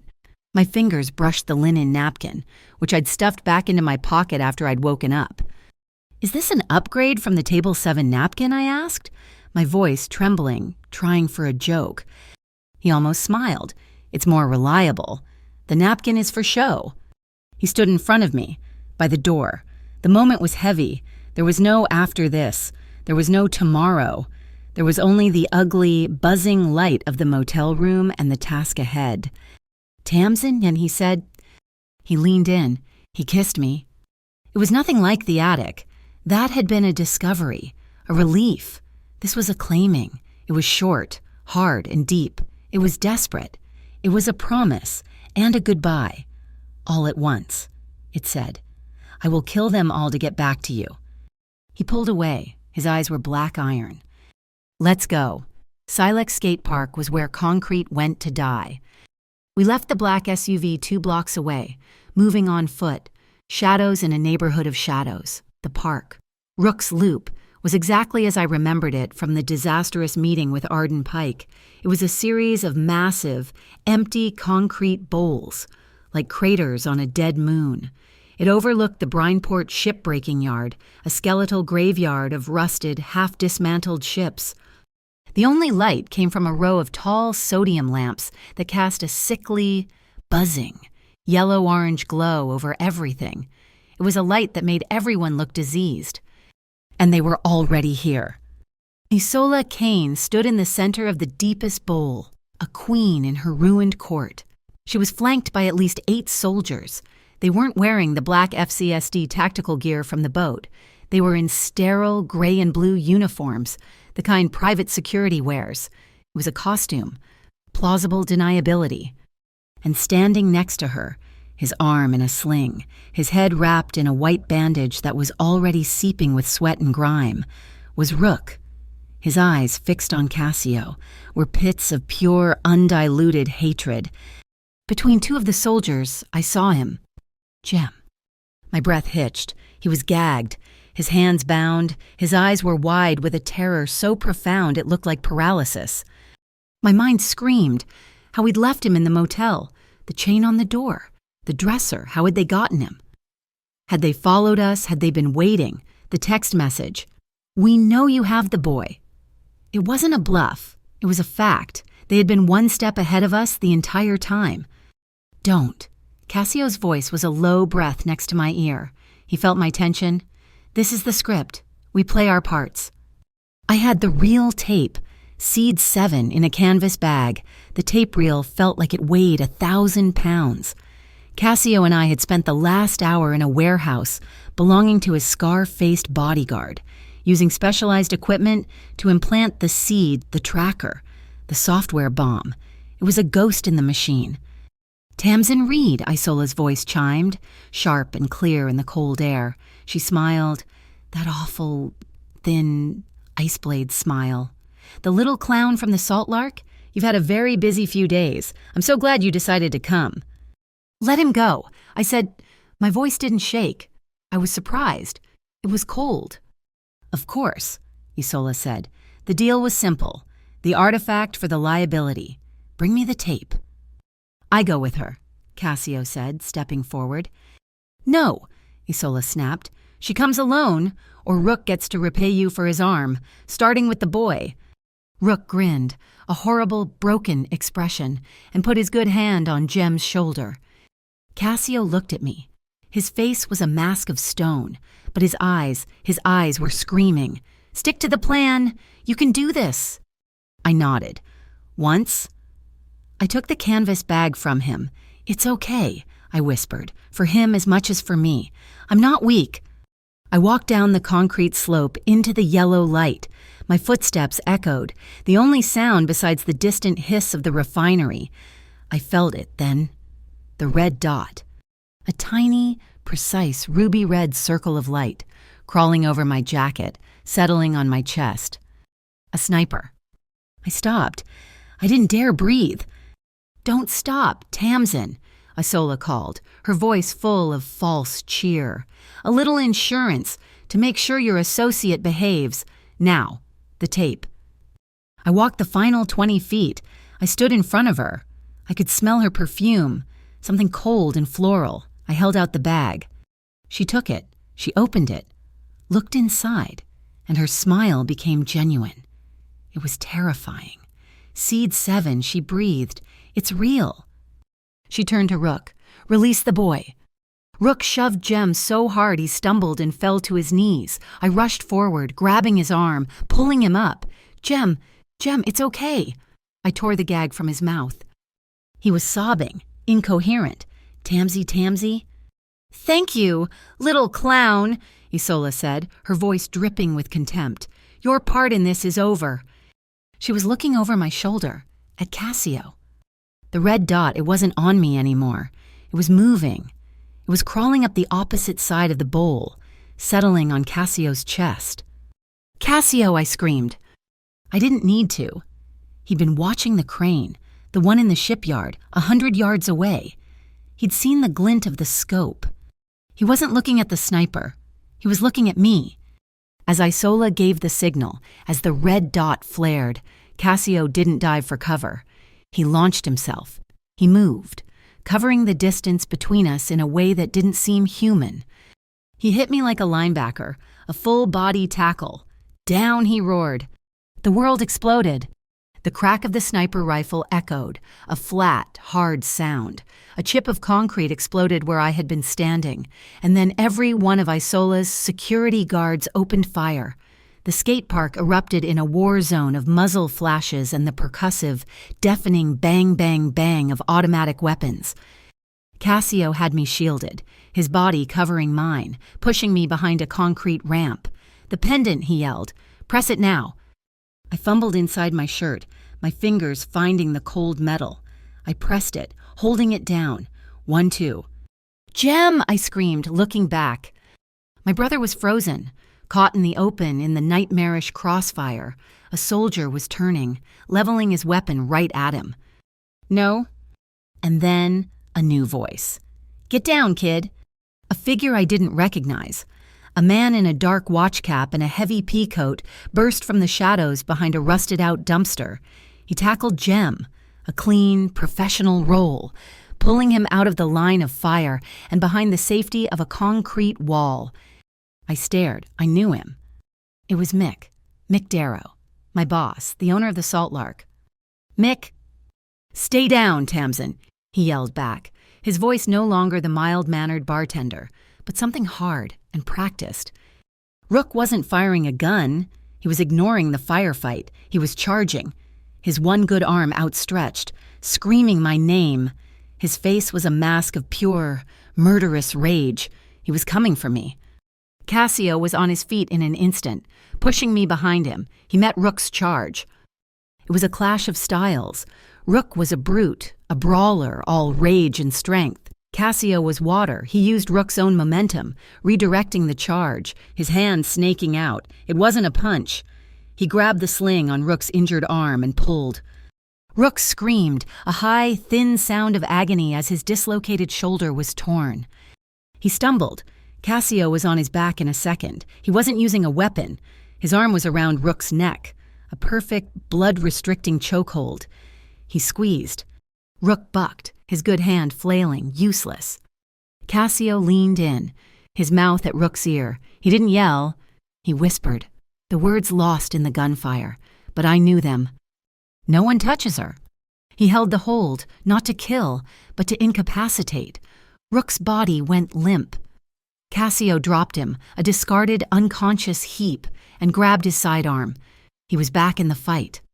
Isola, one of her men, yelled, staring at a tablet. The tape, it's a trap. The file, it's broadcasting. We're live. Isola Kane's head snapped up. She looked past the skate park, toward the city. The Baylight Bridge, its massive LED billboards, the ones that usually advertise soda and tourism, were flickering. And then they lit up. It wasn't an ad, it was a ledger. It was our ledger. The trapped file had worked. It was transmitting. Names, account numbers, payment routes, Orchid Tier FCSD payments, NH, Alliance, the entire shadow government of Brineport, scrolling for the entire city to see. Mick Darrow saw it too, let out a low whistle. He did it. The old man's kid actually did it. You know him, I yelled, huddled behind the concrete. I was Aegis, Tamsin, Mick shouted back, pulling Jem closer. Port Recon. Cassio's father saved my life. Twice I've been watching his kid and you ever since that night at the Lark. Isola Kane's face was no longer calm. It was a rictus of pure, distilled panic. She wasn't just a criminal. She was a public spectacle. She was finished, and she knew it. No, she shrieked, her voice tearing through the night. No witnesses, no evidence, burn it all. She wasn't talking to her men. She was screaming into a radio. Protocol scorch now, fire on the archive, fire on everything. I heard it before I saw it, a new sound, the high-pitched whine of a powerful marine engine. From the shipyard, a sleek, black speedboat, a high-speed interceptor, was racing toward the inlet, its bow aimed right at us. Cassio, I screamed. A boat! On its bow was a mounted weapon. It wasn't a gun. Flare, Cassio yelled, his eyes wide. Phosphorus, they're going to burn the entire park. The boat fired. A single white projectile shot into the air, arcing over us and exploded. It wasn't a flare for light. It was an incendiary shell. It hit the ground 20 feet away, and the world became white, burning fire. The concrete itself seemed to ignite. The heat was a physical blow, a solid wall of incineration. Move, Cassio grabbed me, pulling me away from the blast zone. We were running, scrambling up the side of the concrete bowl, toward the edge of the park that overlooked the shipyard. Another shell hit. This one was closer. It struck the lip of the concrete right in front of us. The explosion threw me backward. I slammed into the ground, my head hitting the concrete, stars erupting behind my eyes. I felt a blinding, searing pain. Cassio. He had thrown himself over me. He had taken the full force of the concussion, the shrapnel from the concrete. He grunted a deep, pained sound. He was on top of me, his body a dead weight. Cassio, I pushed. Cassio, get up. He rolled off me, his face pale, his teeth gritted. His entire left side was dark, wet. I'm okay, he gasped, but he wasn't. He was bleeding, badly. The boat was firing again, blanketing the park in fire and smoke. The concrete edge we were on had cracked. It gave way. We were falling. It was only 10 feet, down to a lower service ledge, but we landed hard, a painful jolt of bone on concrete. I was fine, but Cassio. He'd landed on his injured side. He slid, his body scraping on the edge of the ledge, over the sheer drop into the ship-breaking yard below. Cassio. I grabbed him. I caught his hand, his right hand, his good one. He was dangling, suspended over a 50-foot drop onto a mountain of rusted, jagged steel. My arm was on fire, my shoulder screaming, but I was holding him. His hand, slick with his own blood, started to slip. Tamsin, he gasped, his face ashen in the yellow light.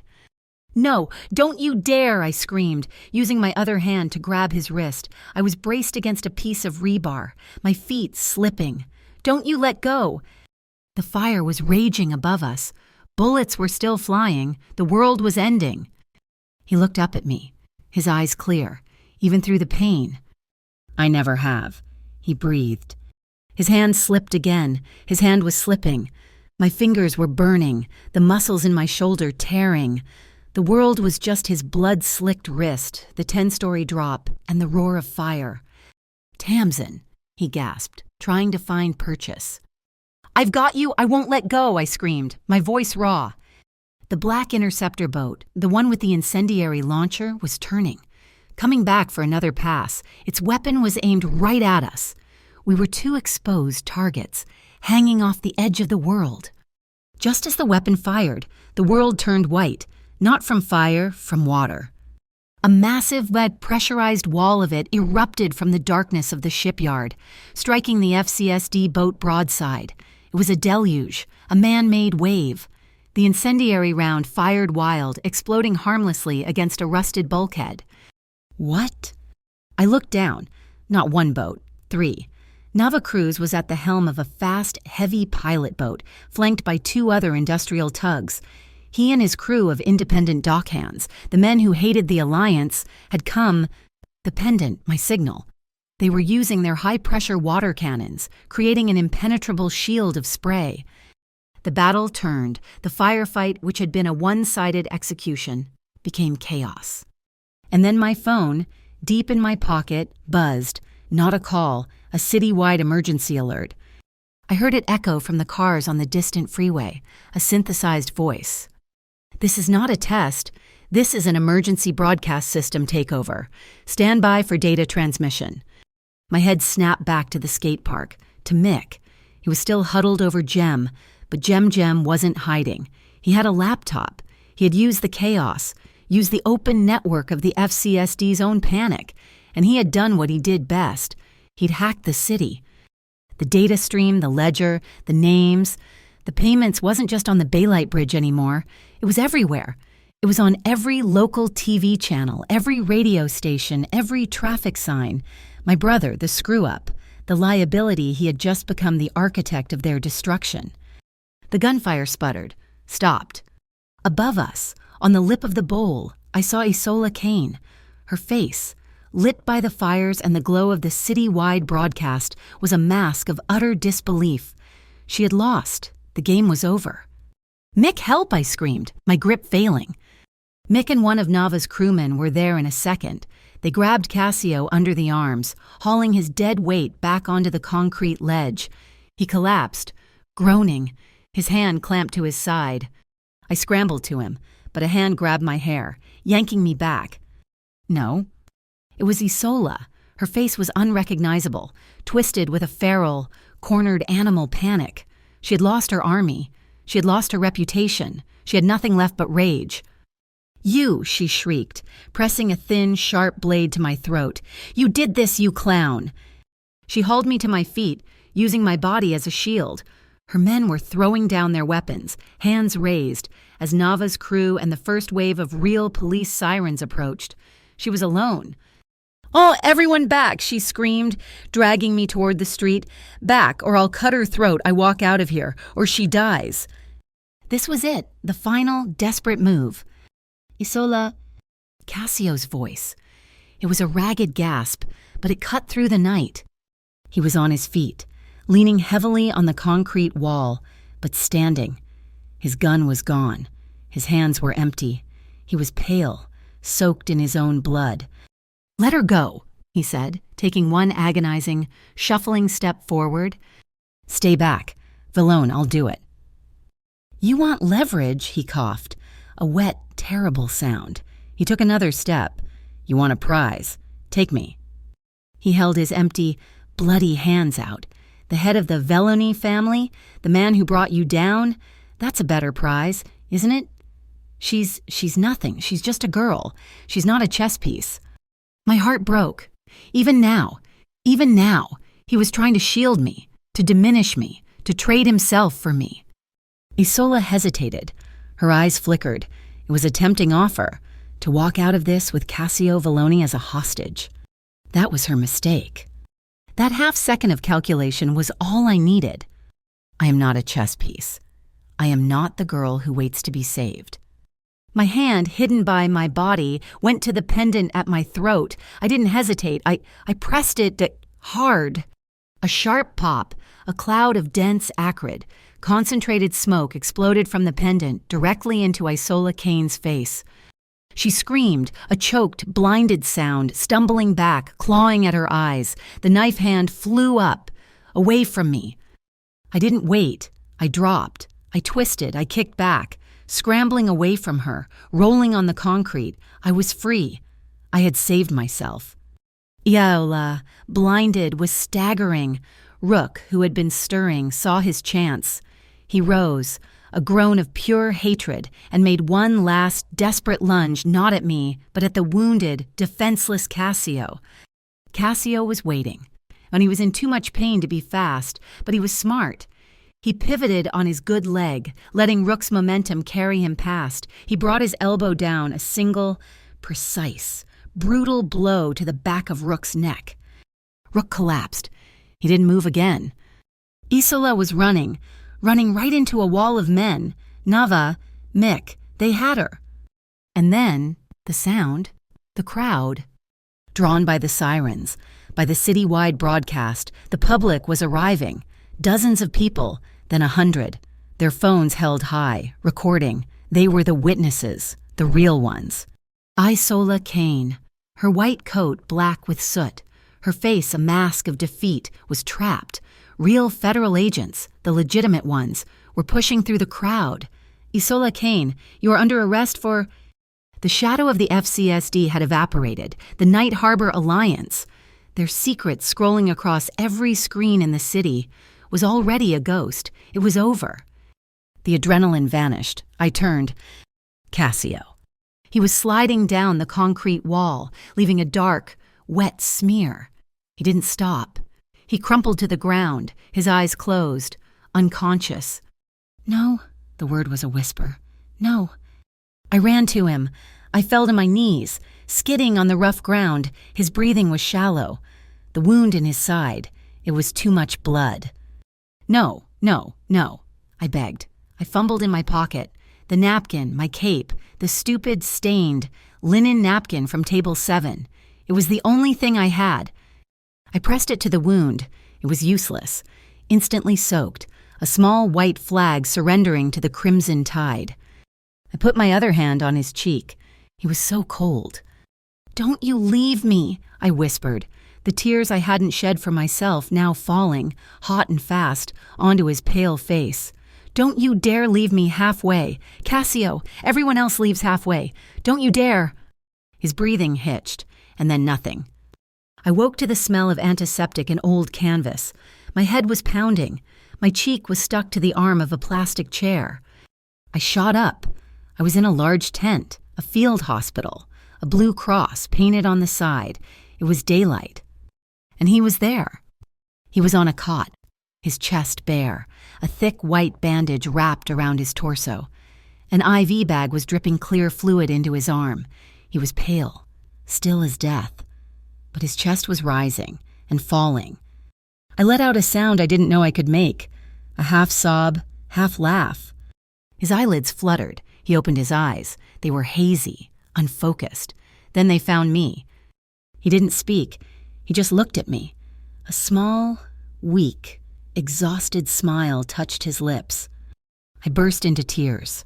The real kind. The ugly, Snot-nosed, gasping kind. The kind that only come when the terror is finally, truly over. "Hey," I choked out. "Hey," he whispered back. His voice was a dry rasp. Jem appeared at my shoulder. He looked 12 years old and 80. He'd been interviewed by the real feds for hours.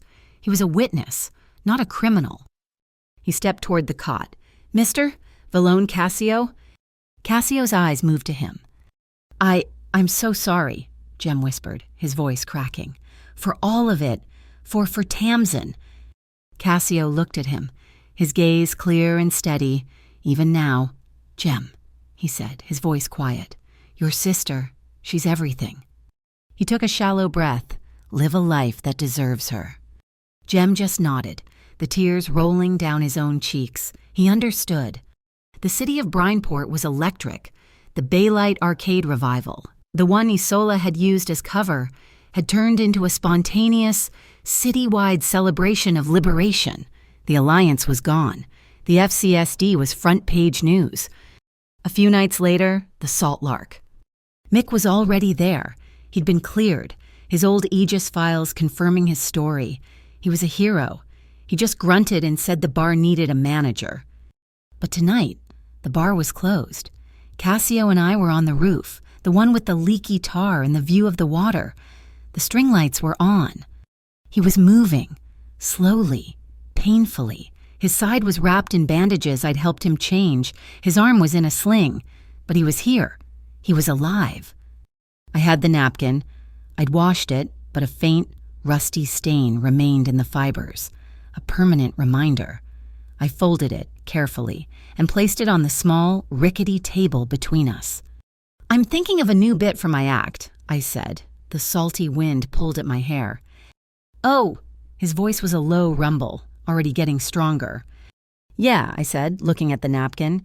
It's about a mafia boss." He raised an eyebrow, the shadow of a smile playing on his lips. "I'm thinking," I said, turning to look at him, "that if I ever tell that joke again, the one about killing a mafia boss, it's only because I'm the one who loves him enough to make sure no one else gets the chance." He didn't laugh. He just looked at me. And his eyes, the dark, guarded eyes I'd first seen through a curtain at table 7, they were open, and they were full of everything. He stood, wincing, and held out his good hand. I took it. He pulled me to my feet, gently, until I was standing in front of him. His good arm wrapped around my waist, pulling me close, flush against his side, careful of his bandages. My hands came up to rest on his chest. I could feel his heartbeat. Slow, steady, real. "Tamsin," he whispered, and he kissed me. It wasn't the desperate, frantic kiss of the motel. It wasn't the relieved, breathless kiss of the attic. It was slow. It was deep. It was the kiss of a man who had come home. It was a promise. It was the end of the story. He pulled back, resting his forehead against mine. His breath was warm. He was my shield. Not from bullets, just from the wind. After a long moment, he pulled away and reached into his coat pocket. He handed me a key, a single, old-fashioned brass key. "What's this dust?" "Agnes and Sons, where?" he said. "The photo studio." I looked at him, confused. "It's clean," he said. "The building was seized. I acquired it from the city auction. The lease is paid, indefinitely, by a new organization, the Bay Rainbow Fund. It's legitimate." He met my gaze. I thought it would make a good place for a comedy club, a safe night for the weak. You said, with proper legal security. I was speechless. He wasn't just giving me his heart. He was giving me a stage, a voice. I looked down at the key in my palm. I looked up at him. I was still Tamsin Reed. I was still the girl who had served fried clams. But I wasn't just weak anymore. I was the girl who knew how to speak. I knew how to love. And I knew, finally, how to choose. I looked down, over the edge of the roof, at the street below. I could just see the alcove, the entrance to the Salt Lark. Table 7. The stupid joke that had started it all. It wasn't a joke. It was the punchline. It had delivered me right to him, right when we both needed it. The climax was over, the real one. And this time, justice and love were standing right here at the end. Thank you so much for listening to our story. Where in the world are you listening from? Let us know in the comments so we can connect and share our thoughts. Please subscribe to our channel, Mafia Boss Stories, and like this video. If you want to support us further, hit that hype button to help this story be heard by more people.